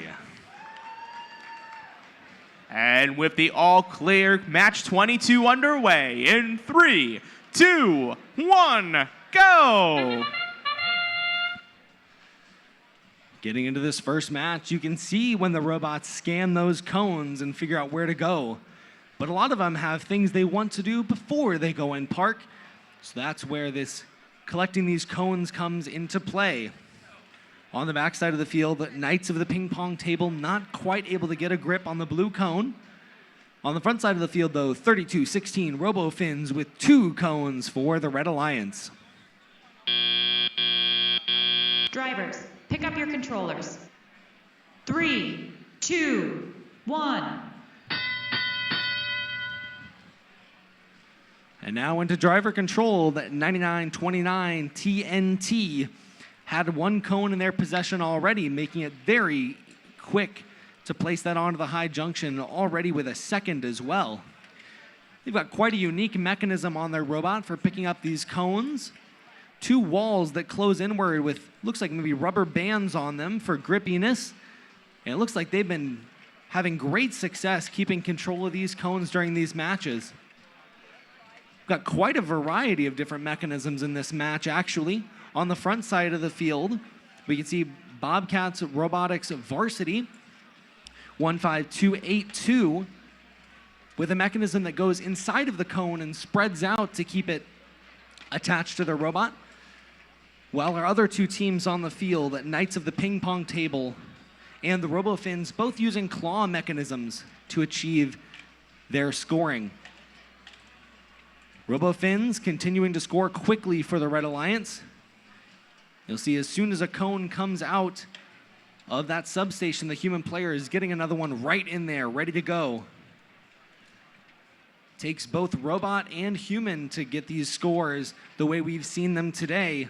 Well over 200 points today already. And in this match, we're already at 150 for the Red Alliance.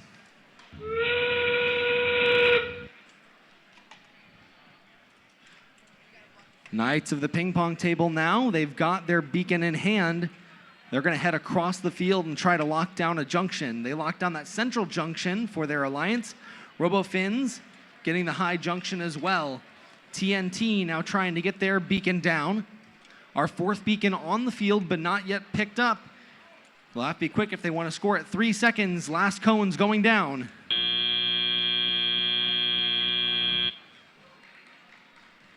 And that last blue cone not quite getting scored as it hasn't fallen down onto the stack.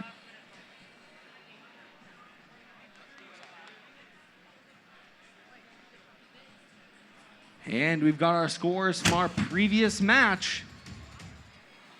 Blue Alliance wins in match number 21, 220. Another huge score by the Blue Alliance.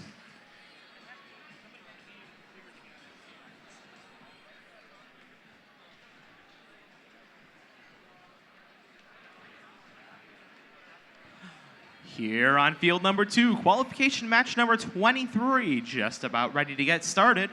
On our Red Alliance this match, we have team 14204. It's Super Scream Bros.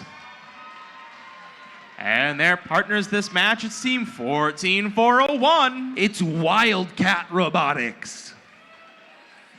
On our Blue Alliance, we have team 19168. Totus One Toos. And team 6200. Despicable Machine.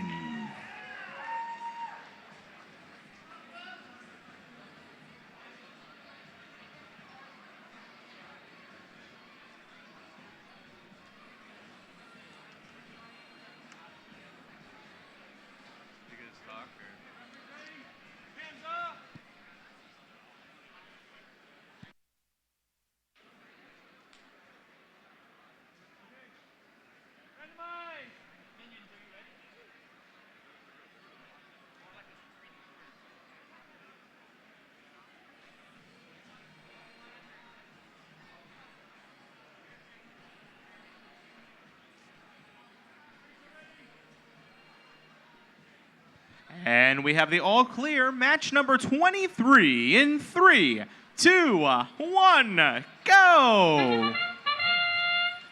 Here in Autonomous, all 4 of our robots springing to life. A little bit of a collision on the front side of the field by Despicable Machine and Super Scream Bros, but they both are still able to get their cone onto the junction. On this far side of the field, Wildcat Robotics locking in that park. They want to make sure they get those points for the Red Alliance. Meanwhile, on the blue side, both of our robots still working to score as many cones as they can. Drivers, pick up your controllers. 3, 2, 1. And so we did see a couple of parks come through there for our robots in this match, but not all 4 robots able to get that parking bonus. Now moving into driver control, the cones are getting picked up very, very quickly here. Red Alliance with almost 100 points already. Slight lead here heading into driver control. In the center of the field, once again, Super Scream Bros with that stabilizer on their robots to kind of help stabilize those junctions as they go up against them. You're not allowed to grasp a junction while placing, but you are allowed to stabilize it with 1 point of contact. And so clearly they've thought that solution out very well. Their arm sliding up and over top of those stabilizers to be able to place the cones consistently onto the junctions. Backside of the field now, Totus One Toos, placing 1 blue cone into the terminal on the backside of the field. Blue looks to be heading for a circuit in this match. Just under a minute left, still plenty of time before endgame to continue scoring these cones, getting as many points onto the field as they can. On the front side of the field, Wildcat Robotics continuing to pick up cones off the front starter stack, while Despicable Machine and Totus both are scoring blue cones all across the field, trying to take control back of these junctions from red. Last 30 seconds now. Beacons making their way onto the field. Super Scream Bros with the red beacon in hand, and they lock down that center junction. Blue now with a beacon down as well. Still got 2 beacons left to be scored. We'll see if they can get there. Just 5 seconds left. They'll have to be quick to get these last cones down.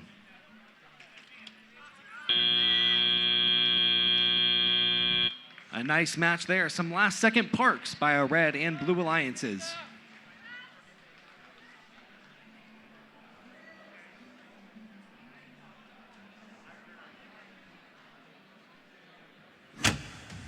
And here are our scores for our previous match. Red Alliance wins match number 22, 182 to 105. Nice job, 32-16 and 99-29.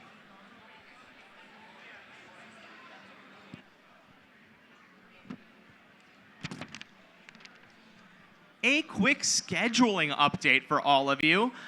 As we've mentioned once before, thanks to the hard works of our drive teams, our competitors, and our field volunteers, we are making incredible time, and we are running ahead of schedule. That means that the printed lunch break on your match schedule of a lunch break after qualification match 28 would be a little too early.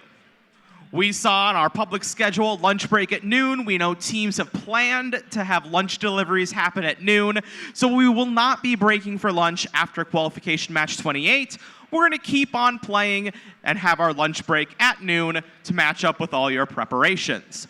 We are still going to take a brief 5 to 10 minute break after match 28 to give all of our hard-working field volunteers a moment to use the washroom, grab some water, take care of those important, life necessities.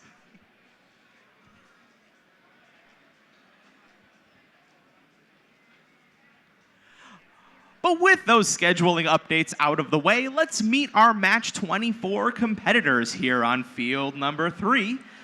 Starting on our Red Alliance, where we have team 10091. Not your average nerds, it's Nyan Robotics. Their partners in this match, let's hear it for team 10138. Newton Busters. Over on our Blue Alliance, we have team 16277. It's Tekken. And rounding it out, we have team 18523. Vertigo.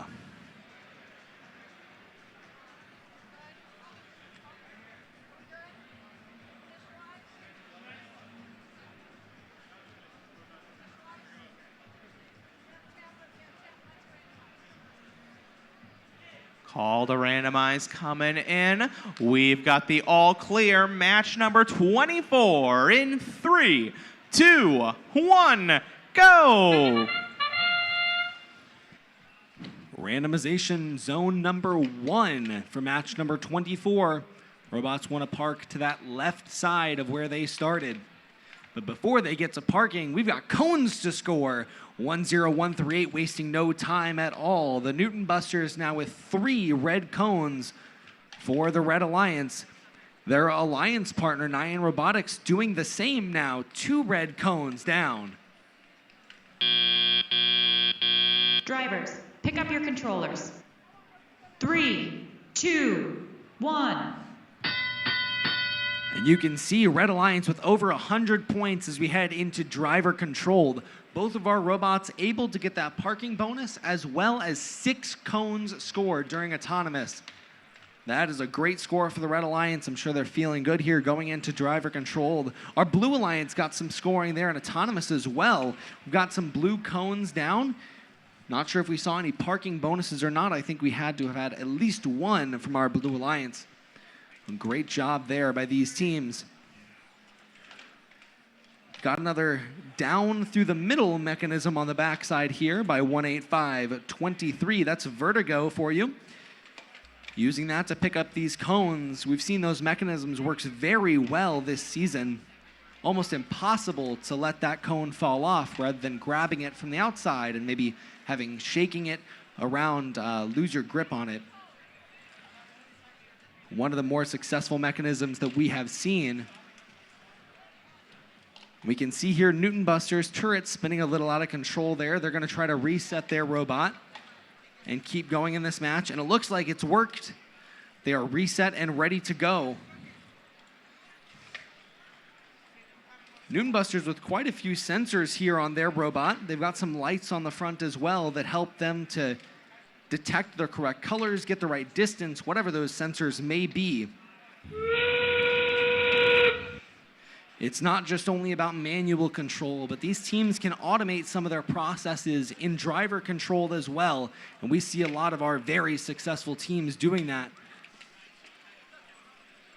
Now Nyan Robotics have dropped the first beacon of the match down for the Red Alliance. Now we see 16277 Tekken doing the same for blue. We've got a couple of beacons down, a couple of seconds left. The last cones are being scored by both alliances. And a very nice match indeed. Currently sitting at over 200 points for our Red Alliance, but our final scores will not be shown until you see them up on the big screen.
Yep.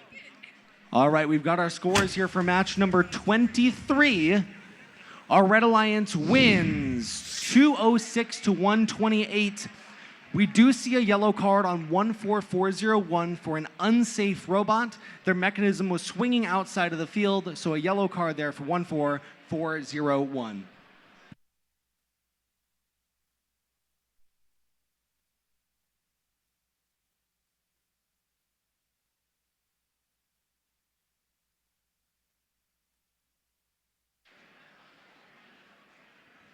Before we meet our next competitors, just another reminder for those of you who missed it the first time around. We are running so far ahead of schedule that we will not be breaking for lunch after qualification match 28 as indicated on the printed match schedule. We're going to be making sure to break for lunch at noon when many teams have already made lunch arrangements. We will be taking a brief 5 to 10 minute break after match 28 though to give our hard-working field volunteers the opportunity to grab some water, use the washroom, and get ready for the remaining matches before lunch. Thank you. All right, let's meet our competitors in qualification match number 25. On our Red Alliance, we have team 17576. Titans. And their partners, 7006. Robo Titans. Over on our Blue Alliance, we have team 13699. Robo Grizzlies. And 10101. Binary Bullets.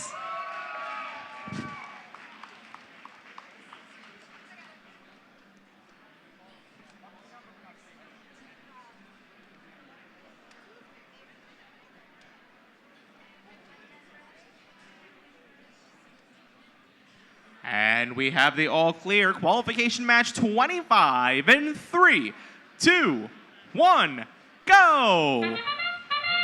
Autonomous gets started here in match number 25 rather. The first cone's going to come from Binary Bullets. They're going to grab a quick 3 points on one of those low junctions. Their alliance partners, Robo Grizzlies, are going to be picking up 5 of their own. We do hear calls from an FTA from Robo Titans on the Red Alliance. Taking a look over on Red, we do see both of those robots motionless at the moment, trying to get a good look at the lights inside of the robot. It does look like Robo Titans might not have any. Drivers, pick up your controllers. 3, 2, 1. Lights on the inside of their robot. That might indicate a loss of power for 7006 Robo Titans on the Red Alliance. Taking a look at their partners, Titans, out of IMSA on the Red Alliance. They are in that substation, picking up a cone from the playing field floor supplied by a human player. If you look at the drive base of Titans, you do see this really cool geared mechanism. It looks like they've created a Lazy Susan kind of inside of their robot, allowing rotation for their mechanism. We did hear another call for an FTA over on the blue side of the field. We've got Binary Bullets taking a look inside of their robot. We did hear some commotion over on the blue side of the field. Their robot now also motionless for the time being, right in front of their robot's starting position. Checking in on our score with about 1 minute of match play remaining here in match number 25. Blue Alliance does lead it 94-4. It does look like we might be 1 robot down on both sides of the field, possibly a power loss for Robo Titans in red and Binary Bullets in blue. That does mean, though, that we do see Titans and Robo Grizzlies working as quickly as they can. Grizzlies adding 5 more points for the Blue Alliance. Titans dropping off additional cones in the terminal for the Red Alliance at 1 point apiece. Another cone getting dropped off from Robo Grizzlies out of Walter Payton College Prep in Chicago is going to add 5 points to their score. They're going to go back to that cone one more time with 30 seconds remaining in the match. At this point in the match, the Blue Alliance does command the ownership, but it would be a lot of work for them to pick up that circuit bonus with 20 seconds remaining. Red Alliance is still moving quickly. Titans do want to pick up as many final points as they can, and they're just going to plow those cones into that terminal at 1 point apiece. We do have a beacon entered into play on both sides of the field. Robo Grizzlies try the beacon. It falls to the floor in the final 2, 1. And that'll wrap up match number 25.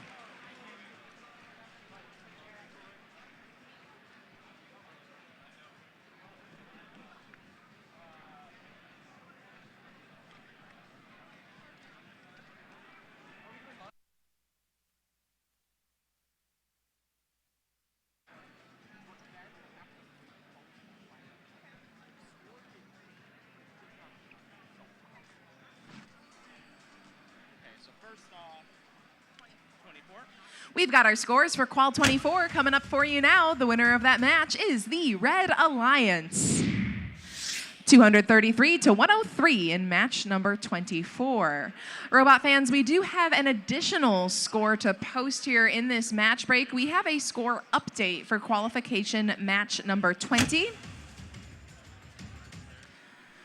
That result is still a Blue Alliance victory. The outcome of the match did not change, but the score of the match did. So that might affect some more of those tiebreaker points as we finish out our rankings. So that corrected qualification match number 20 score up on the screen. Still a Blue Alliance victory, 187-159.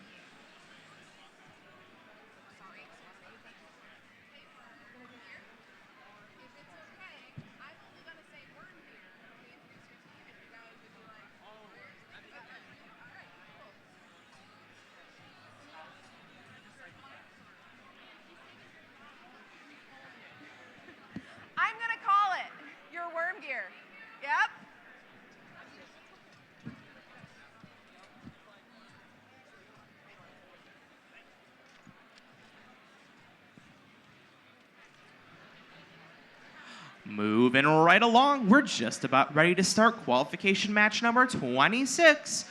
This time around, we're on the Red Alliance. We have team 7129. Robo Raiders. With them in red, it's team 12868. Ironclad. On our Blue Alliance, we have team 10415. Warbots. and their partners 8620. Let's hear it for Worm Gear.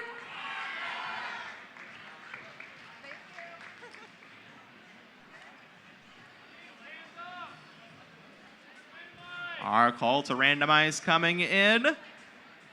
And our signal's already exactly where they need to be.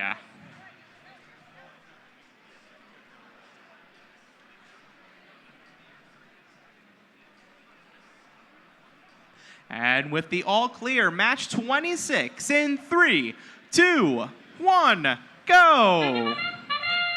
Autonomous gets started. We've got two robots moving forward for the Blue Alliance between Worm Gear and Warbots. Warbots are going to sink the landing, and so is Worm Gear. Total of 9 points so far. Warbots going for the far stack. Worm Gear going for the near stack. Warbots picking up their third now. Worm Gear with their second. Looking back over on the Red Alliance, Robo Raiders and Ironclad both working as well. Raiders able to pick up a few points. Ironclad right in front of one of those junctions as we count down Autonomous. Drivers, pick up your controllers. 3, 2, 1.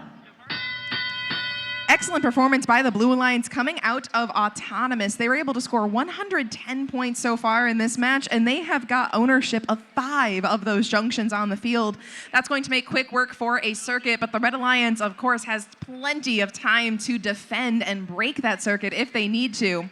Robo Raiders right away grab 5 points and a high junction. They're going to be cycling cones out of the substation. Their manipulator is able to flexibly pick up some of these cones. Their robot backs up, rotates its entire upper mechanism to be able to place those cones without shifting their drivetrain. They're able to do that very quickly. Despite having the Mecanum wheels that would allow them to strafe, they choose to Lazy Susan their entire manipulator instead. Checking back out on the Blue Alliance, Warbots and Worm Gear both working out of the substation. We don't see a lot of teams that focus entirely on those cones from the human player. They've still got a 4-stack on the front side of the field. Worm Gear picks up a cone from their human player. Worm Gear lines up for 5 points, and that cone tumbling to the playing field floor. No harm, though, for the Blue Alliance. They still have ownership of that terminal and the lead, 161-70, with 45 seconds remaining in the match. Ironclad and Robo Raiders, both with plenty of red cones. It does look like the Red Alliance has focused on fewer junctions with higher point potential, whereas the Blue Alliance has spread out a lot of ownership. But with 30 seconds remaining in the match, the Red Alliance momentarily possessing a circuit. We now see that circuit up on the screen, but it can be fragile. It looks like 1 point could be broken, and it is by the Blue Alliance, who still has the lead here in the endgame. Circuit reclaimed by Red. We're going to see a lot of action on this junction right here with Worm Gear Warriors. Worm Gear is going to shift their focus, though, it looks like. They might let Raiders walk right by them. Worm Gear instead takes a low junction with their beacon in the final 3, 2, 1. Huge score here in Qual 26. We'll have those scores after our next match.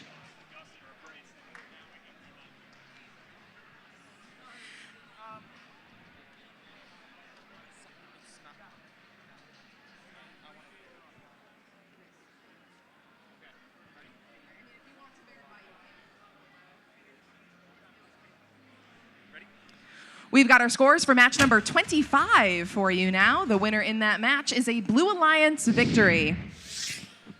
125-9 in match 25.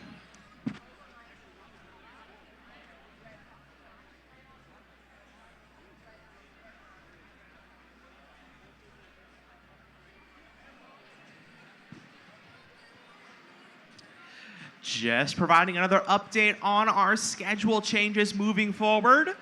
First off, after qualification match number 28, we will not be breaking for lunch, but we will have a short break so our field volunteers can grab some water and use the washroom. During that break, though, we do still want teams to queue up for qualification matches 29 and 30. Drop off your robots at queuing, power those robots off. We just want to be sure we can get right back on schedule after that break. We'll break for lunch at noon. And once we have a better idea what match will line up with noon, we'll let you know what match will be the last one before lunch. But enough talking, let's get to more robots. Here on field number 3, we're just about ready for qualification match number 27. In this match on the Red Alliance, we have team 16-44. The Trailblazers.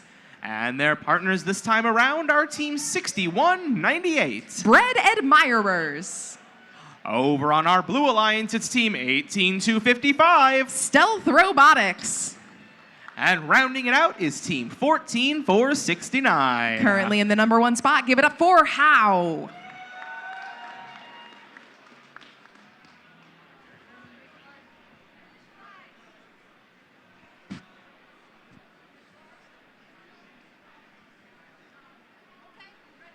Our call to randomize the field coming in.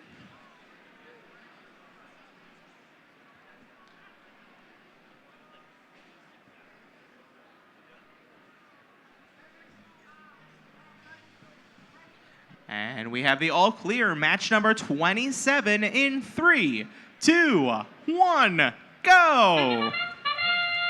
Match 27 kicks off. We see lots of motion right away for the Blue Alliance, but Red gets to work quickly as well. First cone does land from Blue.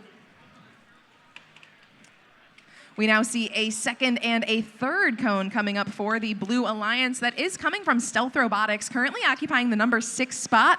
How does traditionally have a very, very strong autonomous, but it looks like they are just barely missing the mark on their auton in this match. We do know, though, they can be a scoring powerhouse Drivers, here in pick up your POWERPLAY. controllers. 3, 2, 1.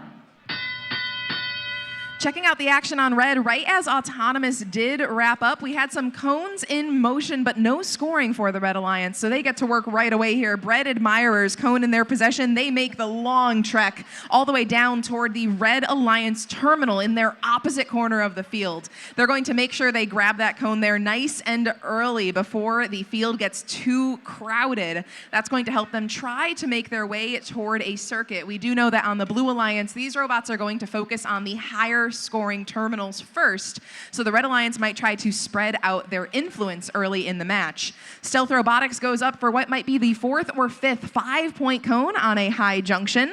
How their Alliance partner has a blue cone right in front of them in their grasp. They do make contact with that cone, adjust their rotating manipulator. That cone now right in the middle of their manipulator, but they might be having a little bit of trouble getting that cone completely secured to be able to lift it up onto a junction. Score update with 1 minute remaining in the match, 139 for the Blue Alliance, 50 for the Red Alliance. Looking at Red, the Trailblazers, they are stacking those cones on up, 5 points apiece on that high junction right in front of their drive team, making it easy for them to manipulate. That 3D printed grabber for those cones, rotating back and forth up to that high junction, makes it quick, cycling out of the substation for the Red Alliance. 30 seconds remaining in the match, still a Blue Alliance lead. We do see Stealth Robotics reclaim ownership of a low junction from the Red Alliance. Meanwhile, for Blue, we do see that How has moved into the terminal. It looks like they might be having trouble, so they're going to make sure that they do pick up some parking points at the end of the match. 10 seconds remaining. We see a Red Alliance lead now, rather, on the board. We have a difference in score in front of the field and up on the screen. So that'll wrap up match number 27.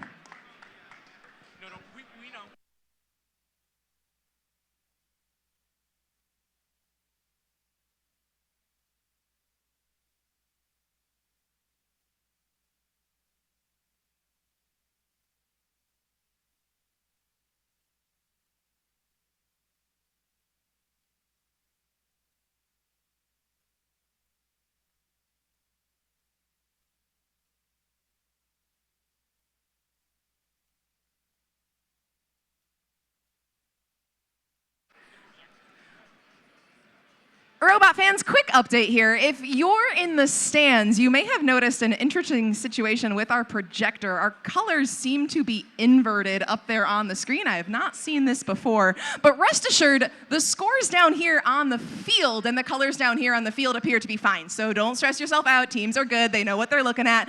We're going to figure out the colors on the projector as soon as we can. Just for now, the colors are inverted. So we'll be getting some scores up here in a moment.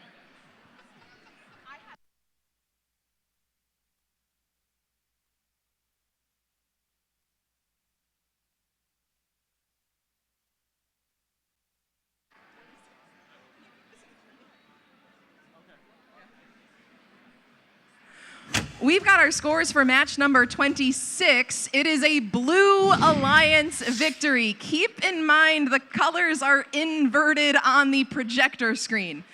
Blue Alliance takes home the win, 221 to 155.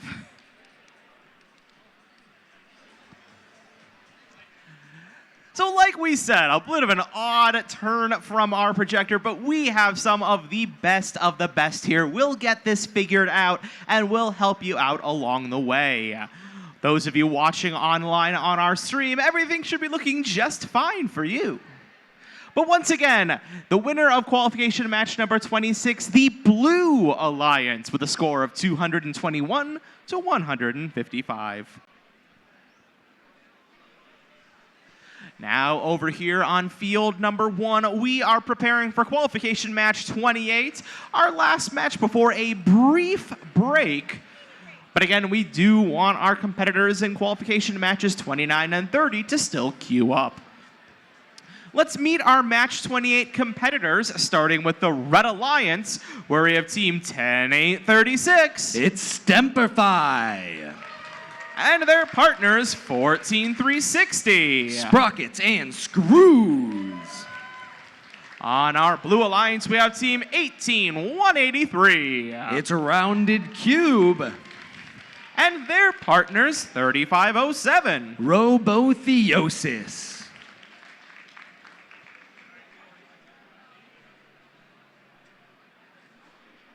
And we have the all-clear qualification match number 28 in 3, 2, 1, go! Right away, our robots taking off. Stemperfy now on the backside of the field for the Red Alliance, still with their cone in hand. Looks like their priority was parking. Unfortunately, on the front side of the field, we see Robotheosis knock over their stack of cones. Fortunately, interfering maybe a little bit with Sprockets and Screws, so they're not quite going to get their cone either. Drivers, pick up your controllers. 3, 2, 1. And now into driver control. Those cones on the front side of the field going to be a little bit of an extra hazard for these robots to have to navigate around. But they've still got cones they can receive from the substations on the side of the field to score most of their points. We also have the stacks on the back side of the field, which we see Stemperfy going for right now, picking up one red cone there. Sprockets and Screws on the front side of the field for red, placing a red cone on that ground junction. 18183 Rounded Cube, now with a blue cone in their possession, setting the Blue Alliance up for a circuit, trying to get that lined up early. A lot of junctions claimed already. Blue kind of with a line across the field. Red a little more concentrated on the front side of the field. Once again, those ownership points at the end of the match, 3 points for each junction that are owned, so it can add up really quickly. Robotheosis now, grabbing a blue cone, navigating to the center of the field. We'll see where they decide to head with that. They do use their lift to place it onto the low junction there, connecting up their line. Blue currently with a circuit on the field, red not quite. We'll see if that's even what these teams are going for. Just 3 seconds now to end game. And here we go. Beacons now entering the field. Stemperfy with the first one grabbed. We'll see if Sprockets and Screws can get theirs as well. They do have it in hand. On the blue side, we don't see any beacons being scored yet, both of them laying over. Having 2 beacons could be a huge advantage for red here, as red does lock down some of those central junctions. 3, 2, 1.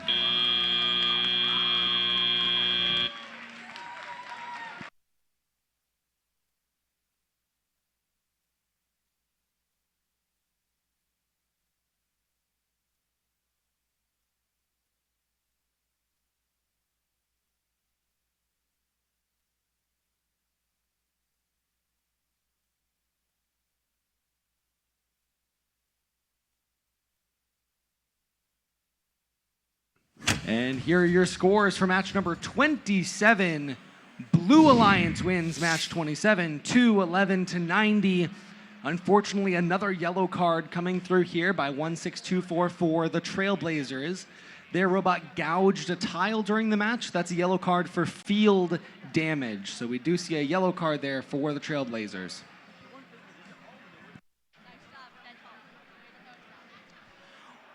Well, we just saw qualification match number 28. So at this time, we're going to take a quick break just to give our field volunteers an opportunity to use the washroom, grab some water, and make sure they're ready to go for the rest of our matches today.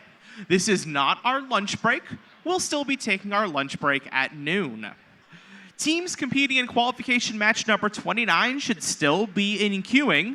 Match number 29 will be starting promptly at 11:15 a.m. We'll wait for the scores from qualification match number 28 and share those with you as soon as they are ready. But right now would be a fantastic time for all of you to use the bathroom yourselves, refill your water bottles, stop by our concession stand where all those delicious food purchases go to support a local FIRST Robotics team. There's a lot of great options for you during this time.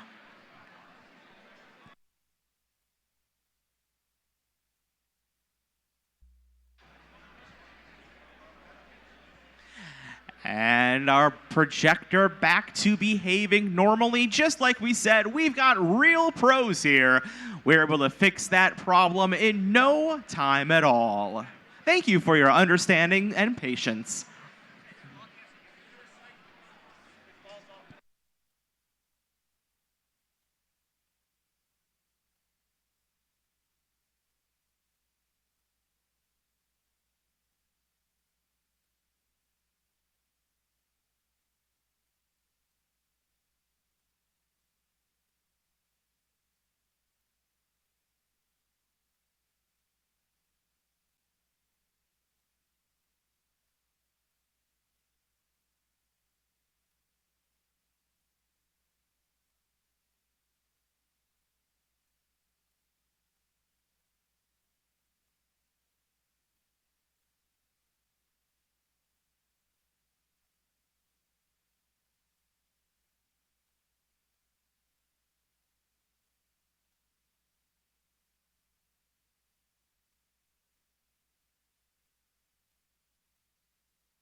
And here come our scores for match number 28, which was just played. Red Alliance wins 222 to 78.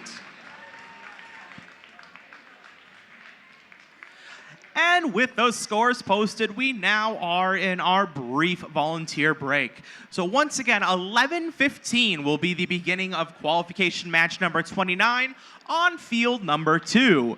In the meantime, once again, we highly recommend stopping by our concession stand in our event center lobby. That concession stand being run by a local FIRST Robotics team. So not only a great opportunity to get some good food, but also a great opportunity to support a great FIRST Robotics team. I'm just so excited about how great FIRST is that great is the only word I can think of. We'll be right back at 11:15 with match 29.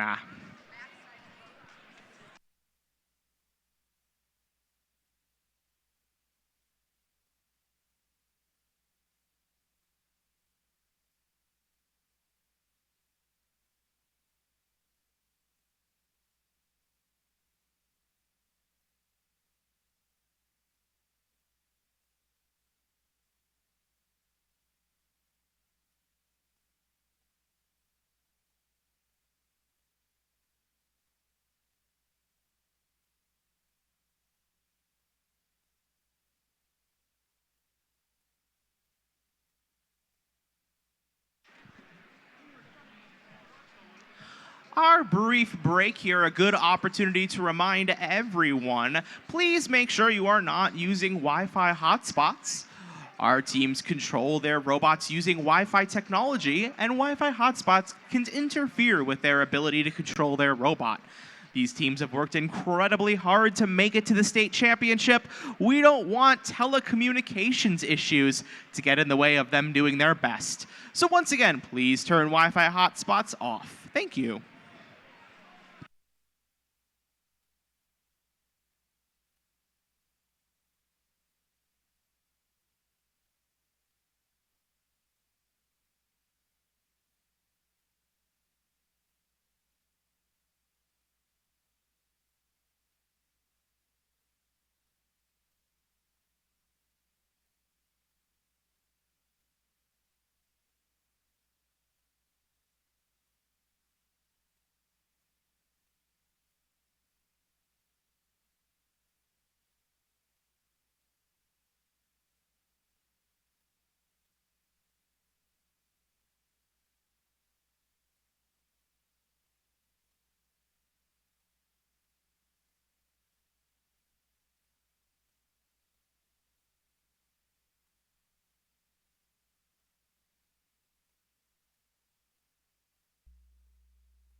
right, robot fans, it's just about 11:15, meaning we are just about ready to get right back into it with qualification match number 29.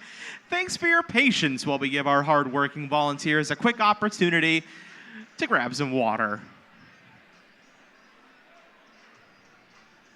This means, team, it's time to take the field for match number 29.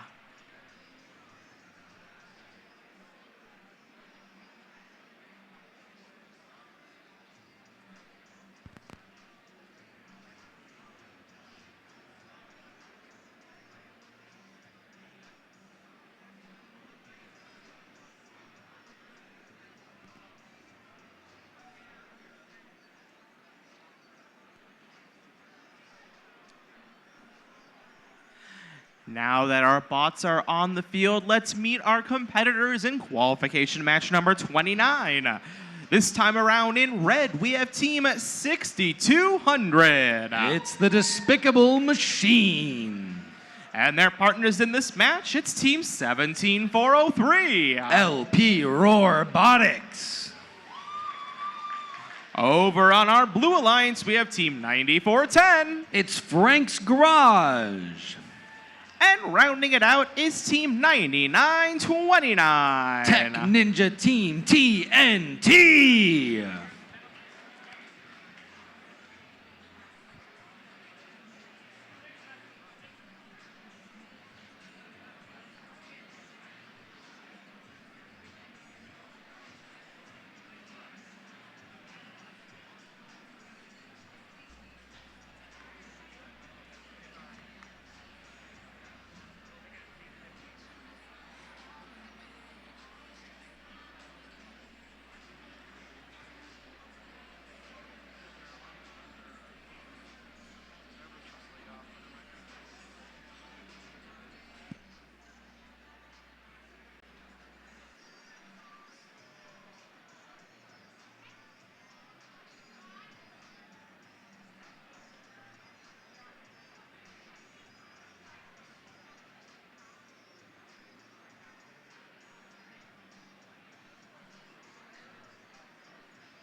We've got the call to randomize from our field head ref.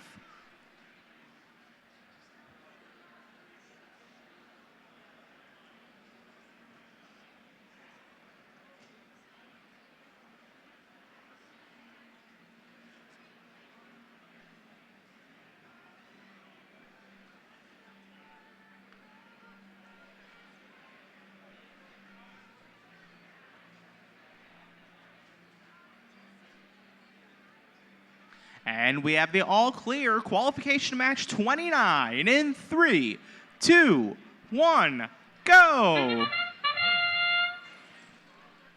Ready and back from our break. All four of our robots already on the move. Despicable Machine with a red cone delivered along with Robotics. Both Red Alliance teams with one cone so far. Despicable Machine now going for a second. On the blue side of the field, Frank's Garage trying to get some cones scored. Unfortunately, getting caught up a bit on those cones. Drivers, pick up your controllers. 3, 2, 1. parking zone there was zone number 3. So we did see TNT get that park on the side of the Blue Alliance. Not sure what our parks were on the red side, but with a lead 67-26 here as we get into driver controlled, I'm sure one of those robots or both of those robots got the parking bonus. LP Robotics now on the front side of the field, quickly delivering cones to the high junction in the center of the field. And on the back side of the field, we see TNT now slamming down some blue cones for the Blue Alliance. Also onto that center junction. In this game, because all of our junctions in the middle of the field are neutral, we see a lot of robot-to-robot contact. There's a lot more working together and working around each other than we've seen in some of the more recent games.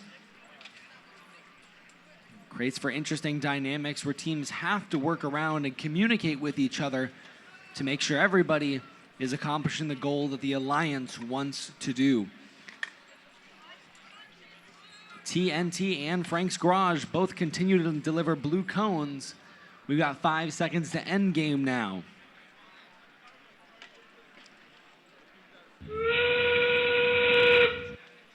LP Robotics appear to have a little bit of an issue with their claw. Let's see if it looks like it's back up and running now.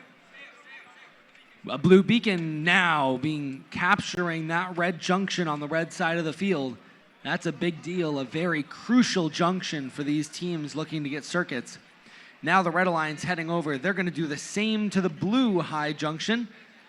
See if they can get it down. 3 seconds. 2, 1. A nice match. A beacon dropped by the Red Alliance at the very last second.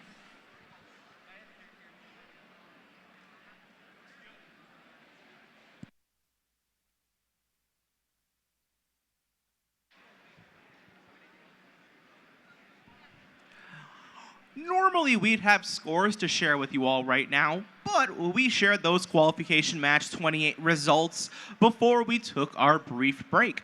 This means in just a moment, we'll move right along to meet the teams in qualification match number 30.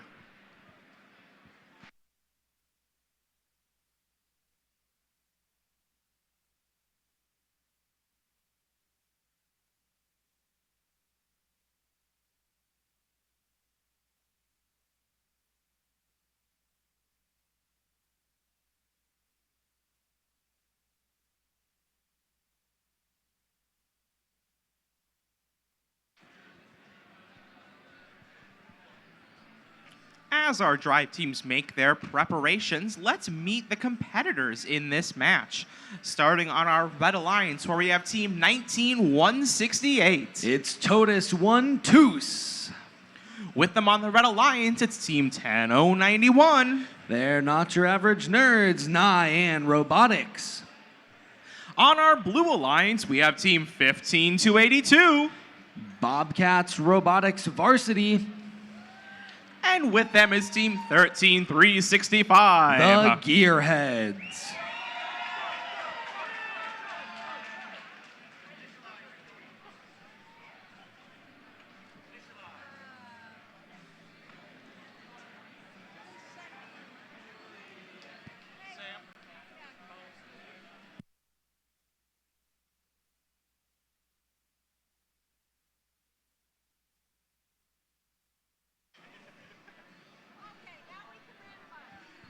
Our call to randomize the field coming in. Signals being moved accordingly.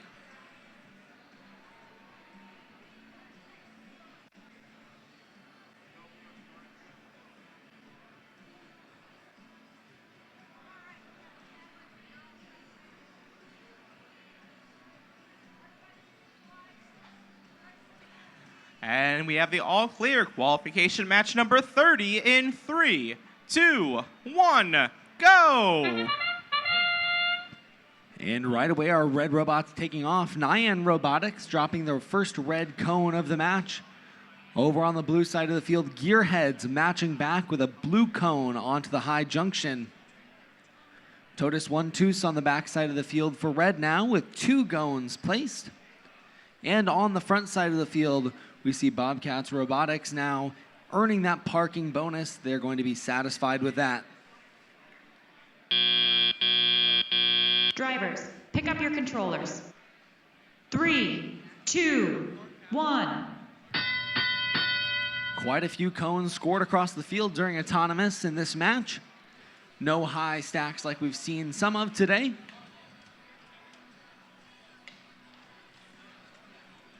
Love to point out here during this match, if we take a look at Nyan Robotics 10091, you can see when they extend their lift upwards, how all of their wiring kind of follows it. That's one of the really difficult challenges our teams have to face, is how do you get wires to go up that high? And so this match has some really good examples of some different wiring management strategies these teams have used.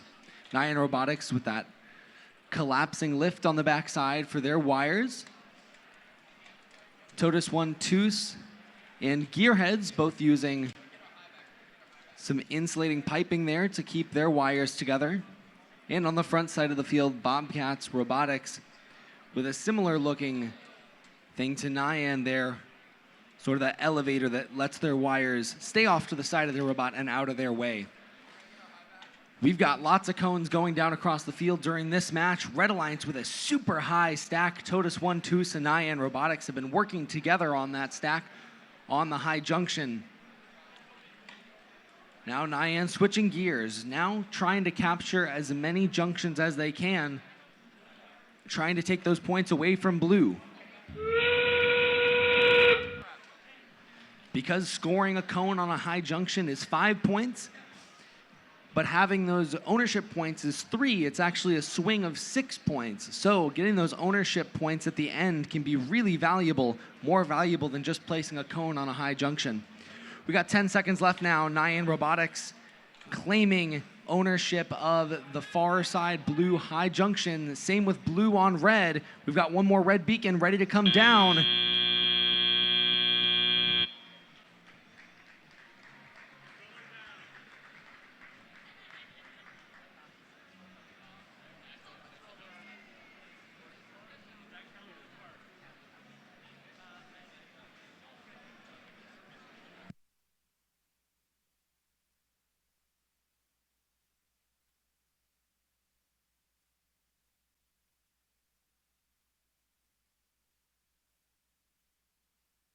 And here come your scores for match number 29. Going to the Red Alliance, 179 to 140. Excellent job by 6200 and 17403.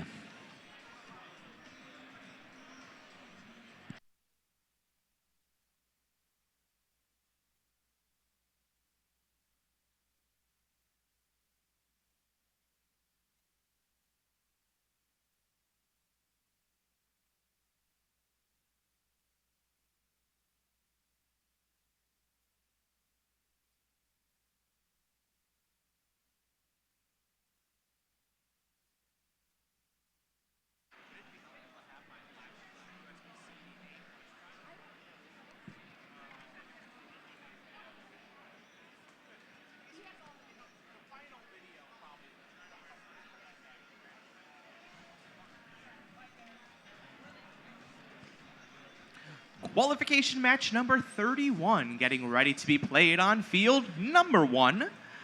Let's meet our competitors. This time around on the Red Alliance, we have team 16277. Tekken. Their partners, team 19938. Knights of the Ping Pong Table. Over on our Blue Alliance, we have team 7715. Robotic Lions. And their partners, 18529. Rust in Peace Robotics. Our call to randomize the field coming in.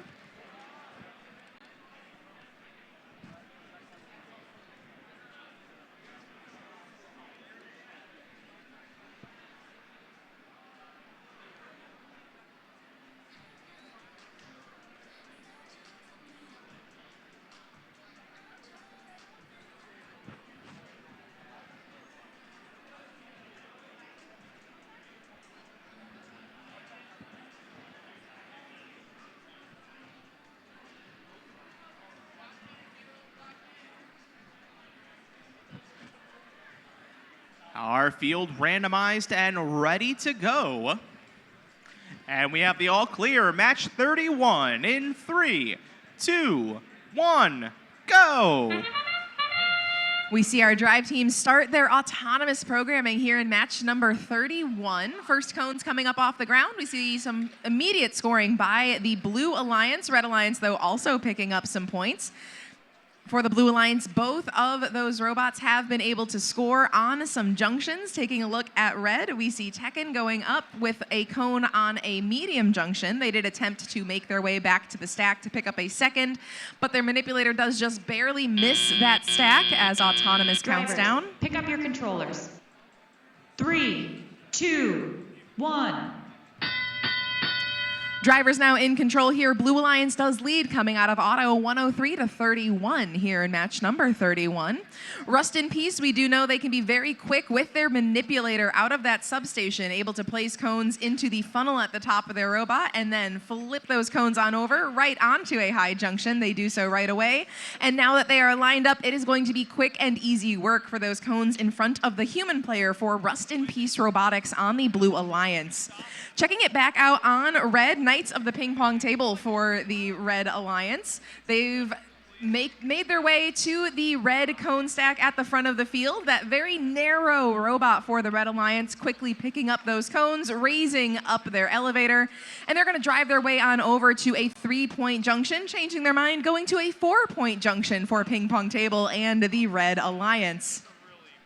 Their partner able to cycle back and forth from the substation, getting cones from a human player, then backing up and taking aim at a high junction at 5 points apiece.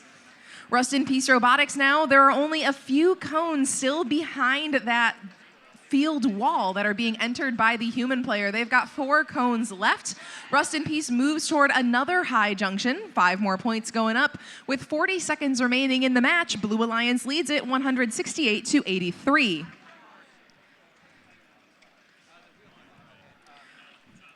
Rust in Peace has another cone. It does look like with 30 seconds left, the human player has reserved a few cones remaining, and the beacons being entered into play for the Blue Alliance. Tekken and Knights of the Ping Pong Table both still in action for Red. They've got lots of cones scored. And it does look like for the Red Alliance, 16277 is going to try to take permanent ownership of that 4-point junction. They do so for the Red Alliance. We'll see that locked up on the screen in the final 3, 2, 1. That wraps up match 31. We'll be seeing our scores from match number 30. Match 30 is a Red Alliance win, 221 to 109.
Getting ready on field number 2, we have our match 32 competitors. On our Red Alliance this time around, we have team 10101. Binary Bullets. Their partners in this match, team 10415. Warbots.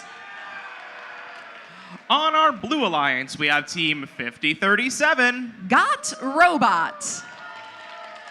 and their partners 3216. RoboFins.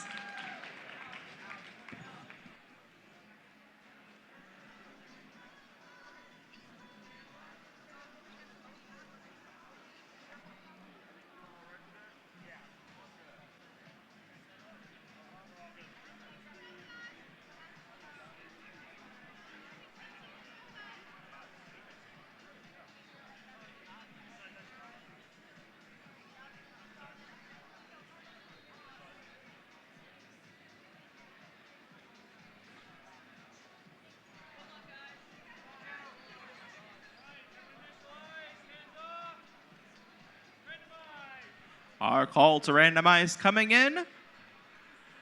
And our signal's already exactly where they need to be. And with the all clear, match number 32 in 3, 2, 1, go!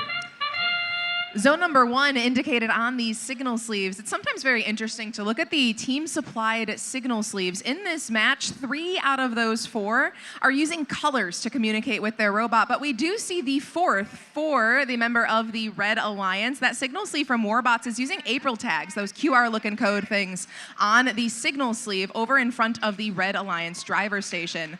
As Autonomous wraps up, Binary Bullets have a clean stack up on a 3-point junction. Drivers, pick up your controllers. 3, 2, 1. Driver operated continues now here in match number 32. Red Alliance with the lead. That is thanks to all those cones that got moved from the starting stack up onto the 3-point junction on behalf of Binary Bullets. Facing them, Got Robot and RoboFins, both with cones in their possession. RoboFins moving that cone onto a high junction. You'll notice that those yellow poles on the field, they are mounted on springs. So based on the contact they receive from different robots, it might be difficult for different manipulator designs to properly center over those junctions. RoboFins, though, they are making it work for the Blue Alliance. Their partner, Got Robot, working on the stack over on the near side of the field. Got Robot swerves back into position over one of those low junctions. 3 points for the Blue Alliance. Looking back on Red, Warbots and Binary working together very effectively. They still have the lead here with 1 minute remaining in the match. Warbots go up for 5 points and take back ownership from a Blue Alliance high junction. Warbots drop off now a 4-point junction, removing ownership once again. That's a 3-point advantage every time. 3 points for taking away the ownership, and then 3 points added for the ownership to the Alliance that places that top cone. 45 seconds remaining in the match. Red Alliance leads 128-64. No cones in any of the terminals quite yet, but plenty of match time remaining. Binary Bullets, though, they're going to make that stack as high as they can on the high junction right in front of their driver station. Very easy for them to see, very easy to communicate with the robots and the teams in these driver stations. Binary Bullets do have a beacon. They want to take permanent ownership, and they do with that beacon. We also do see their alliance partner with a beacon of their own. Those beacons both being placed on unowned junctions. 7 seconds remaining, but Warbots not deploying that beacon entirely in the final 2, 1. And as time expires, we do see a beacon entered from RoboFins and a final cone from Binary in match number 32.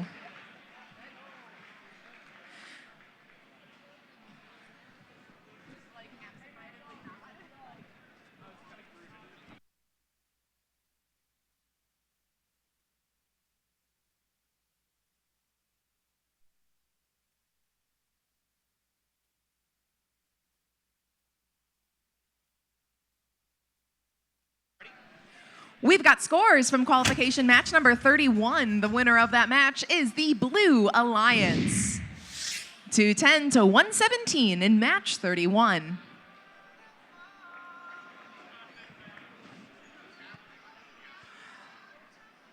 Before we meet our match number 33 competitors, a quick update on our lunch break. We're now just over 20 minutes away from 12 o'clock, and with that in mind, we will be breaking for lunch at the conclusion of qualification match number 36. Once again, teams and robot fans will be breaking for lunch at the conclusion of qualification match number 36.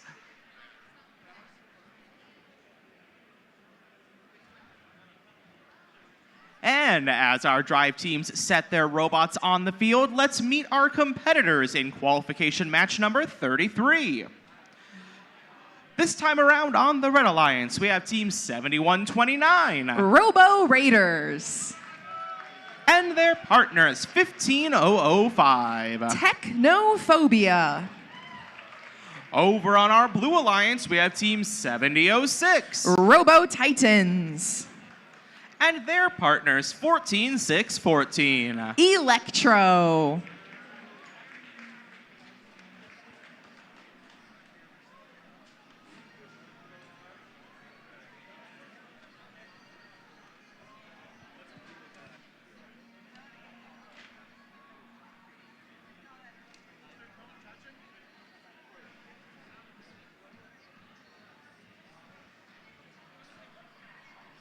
Well, our referees, FTAs, and drive teams prepare for qualification match number 33. Just another reminder for robot fans, lunch break after qualification match number 36. That means 4 more matches to go before we break for lunch. And if you're wondering about where to go for lunch, a great option is our concession stand. They've got some nice food at fair prices, and all proceeds benefit a local FIRST Robotics competition team.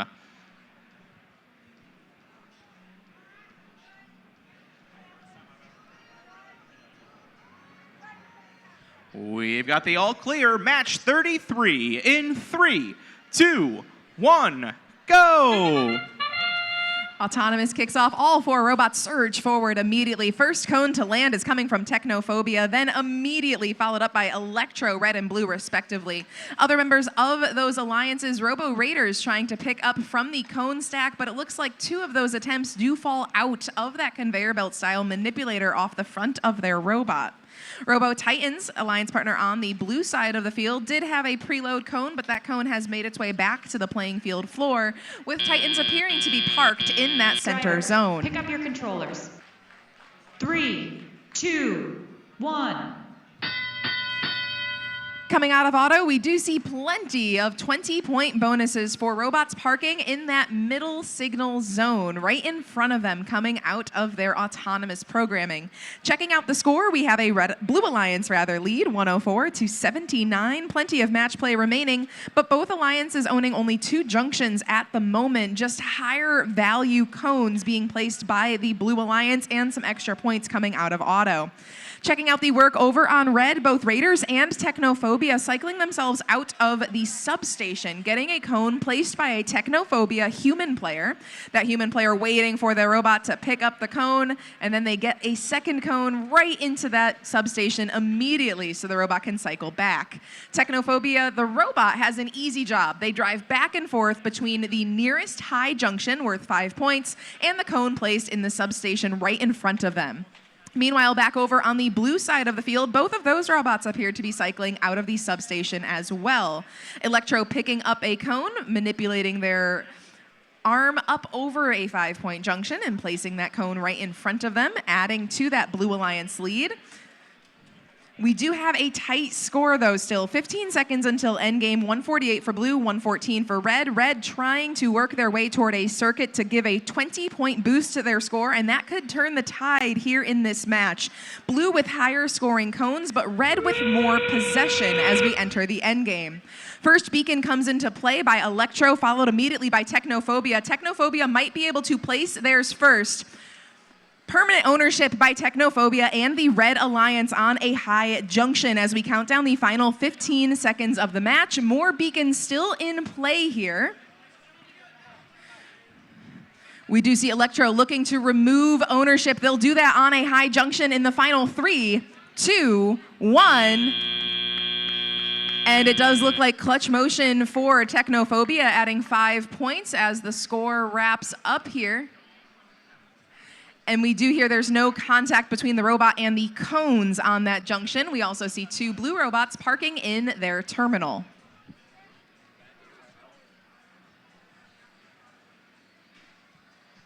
That was 33, so let's hear scores for 32. A Red Alliance victory in match 32, 188 to 98.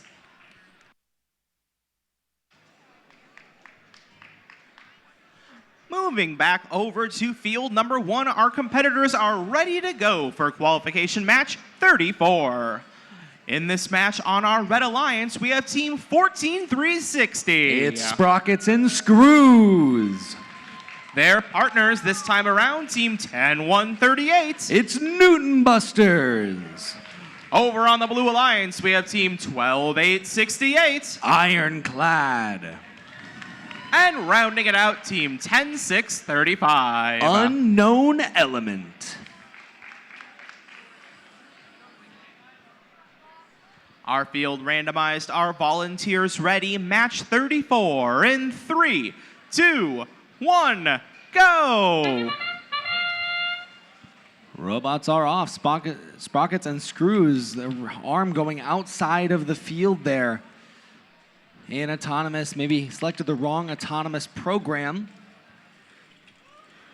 On the backside of the field, Newton Busters now with 3 cones. They've got plenty of time. We'll see if they can get. They've got 4 on the front side of the field. 10635 trying as well. They're going to go for 5 and get the park. Drivers, pick up your controllers. 3, 2, 1. And Unknown Element scattered blue cones all across the field. We'll see if they decide to use those or if they want to just go back to the substation and pick up those upright cones. You can see Newton Busters here placing that first red cone on. They can sit stationary, and because of their horizontal extension on their arm, they're able to just sit in one spot and load up this high junction very, very quickly. On the backside of the field, we see Ironclad for the Blue Alliance continuing to load up that mid-junction. Unknown Element now placing blue cones onto the high junction for the Blue Alliance. Newton Busters now still loading up that high junction. If you look closely at the Newton Busters, you can see that a lot of their processes are automated. You can see a single driver is controlling their robot. A lot of teams use 2 drivers. Newton Busters just using the 1. Using a lot of automated processes to get this scoring going. Over on the blue side of the field, Unknown Element has loaded up that high junction. Ironclad on the front side now, placing a blue cone into the front terminal, looking for that circuit.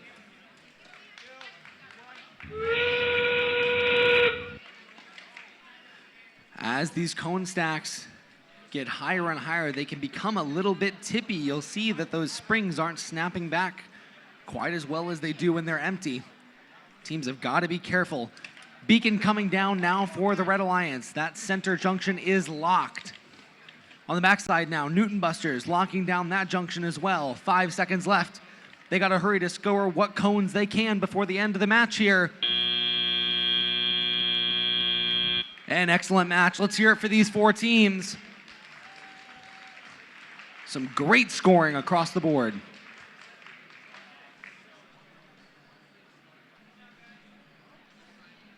And we've got our scores now for match number 33. Was a close one. Blue Alliance wins 186 to 165. A great match by all 4 teams.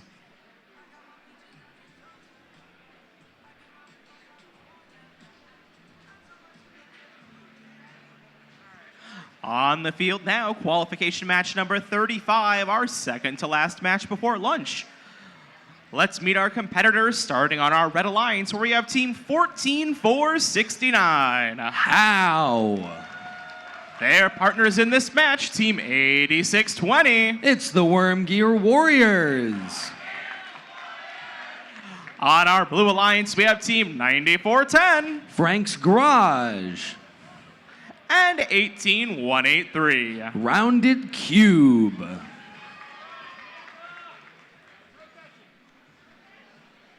Our call to randomize the field coming in. Our referees doing their part, moving those signals.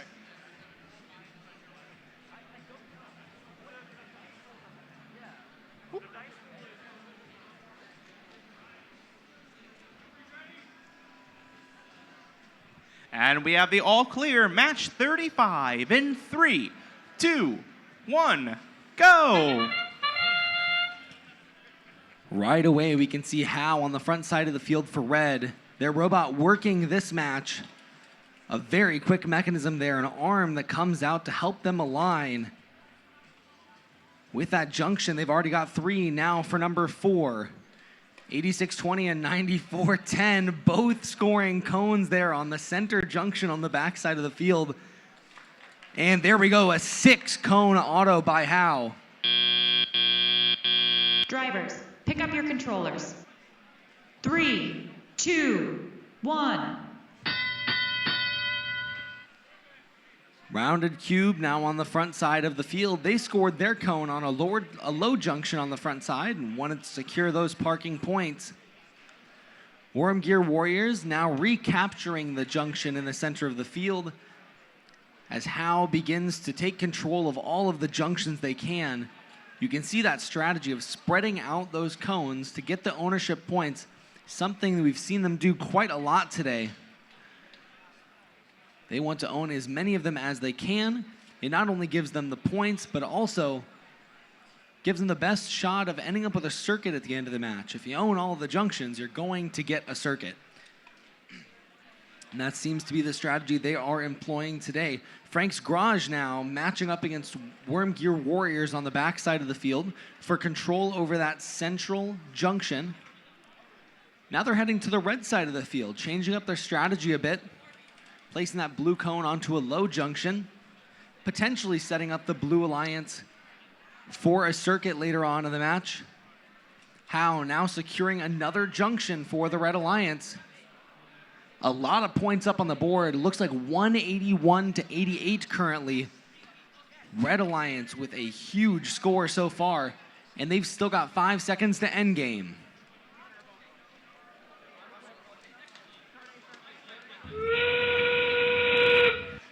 Worm Gear Warriors nearly tipping there, but they were able to save it thanks to their excellent driving.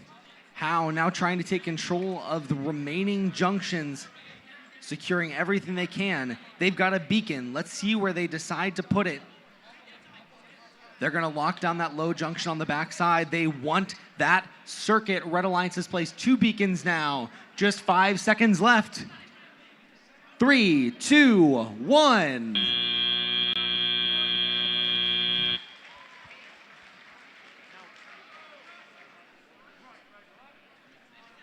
A great match by our teams there. A last-second beacon by the Blue Alliance does shut down the circuit for Red. No red circuit on the field.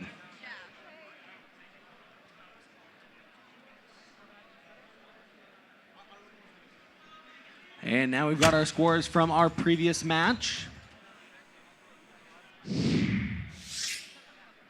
And match number 34, Red Alliance wins 197 to 114.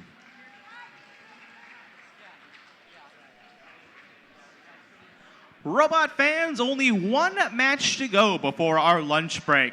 Real quick before we introduce these teams, we're going to be back from our lunch break promptly at 1 p.m. That means qualification match number 37 getting started at 1 p.m. What that means is we need the teams in qualification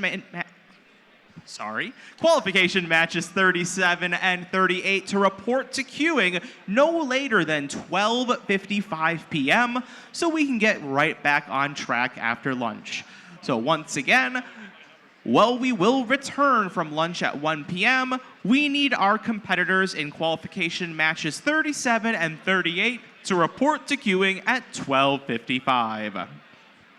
Now let's meet our competitors in qualification match number 36. In red, we have team 2674. It's Ogden Varsity. And 17576. It's tomorrow's innovators and thinkers acquiring new skill, Titans. On our Blue Alliance, we have 6198. The Bread Admirers. and 14401. It's Wildcat Robotics.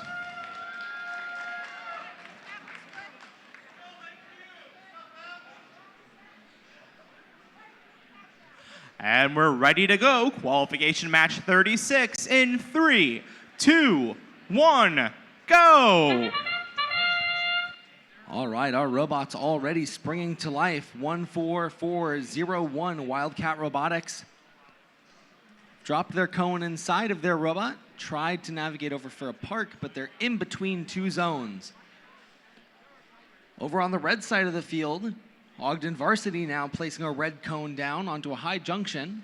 Looks like our only cone scored here during this autonomous period.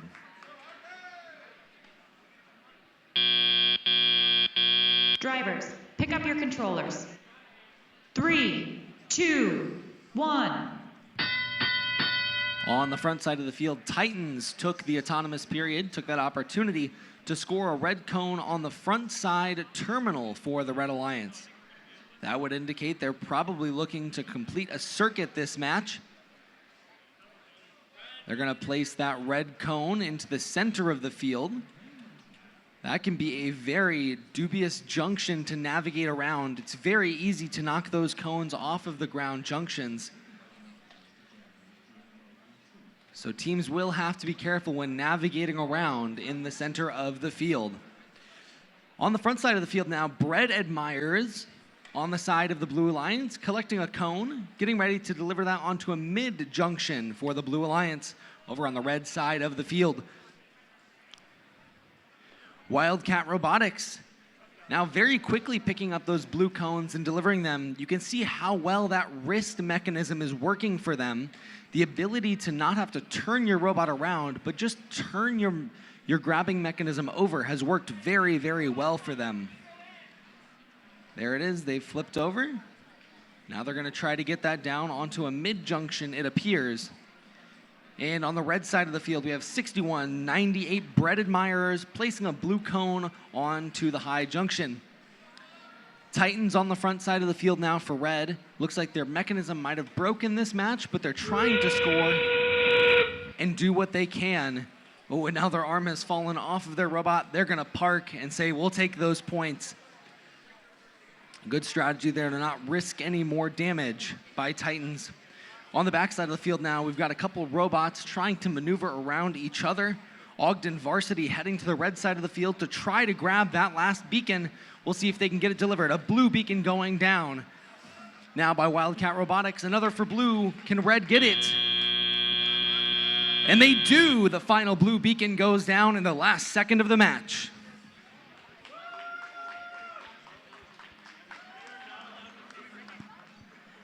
And with that, we've played our last match before lunch. We have a couple scores to share with you in just a moment, and then a couple general announcements before we go away.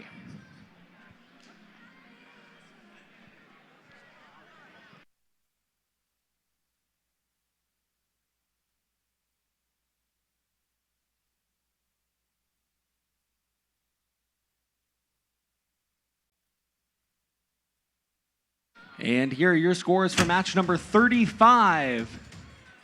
Red Alliance wins 35, 213 to 138.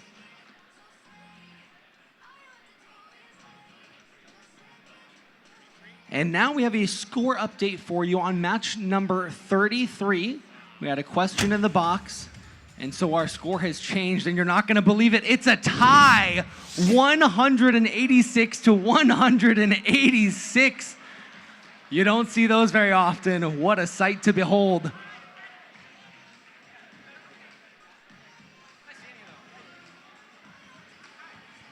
At this point, we're just going to be waiting for the results of qualification match 36. Once we have those, we'll share them with you all.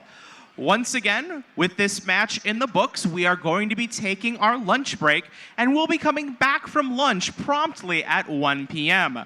This means that we need the teams in matches 37 and 38 to report to queuing no later than 12:55 p.m.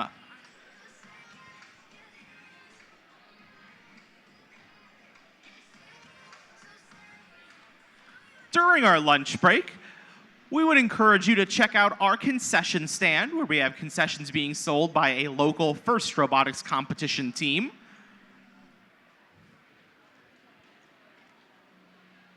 Additionally, during our lunch break, we're going to be sharing some videos with you that were submitted by our competitors. The Promote and Compass Awards are 2 judged awards where teams create a 1-minute video.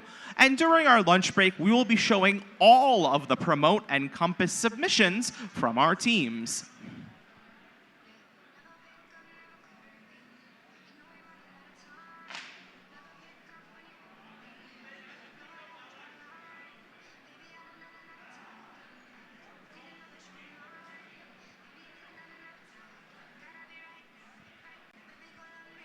And here come your scores for match number 36, the last match we just played. The Blue Alliance wins 120-88. Congratulations, 61-98 and 14-401. And with that, like a well-oiled machine, it is noon and it is time for our lunch break. So if you're interested in seeing this season's Promote and Compass submissions, stick around. You can see all of the different videos turned in by teams, and have a fantastic lunch. We'll see you back here at 1 o'clock.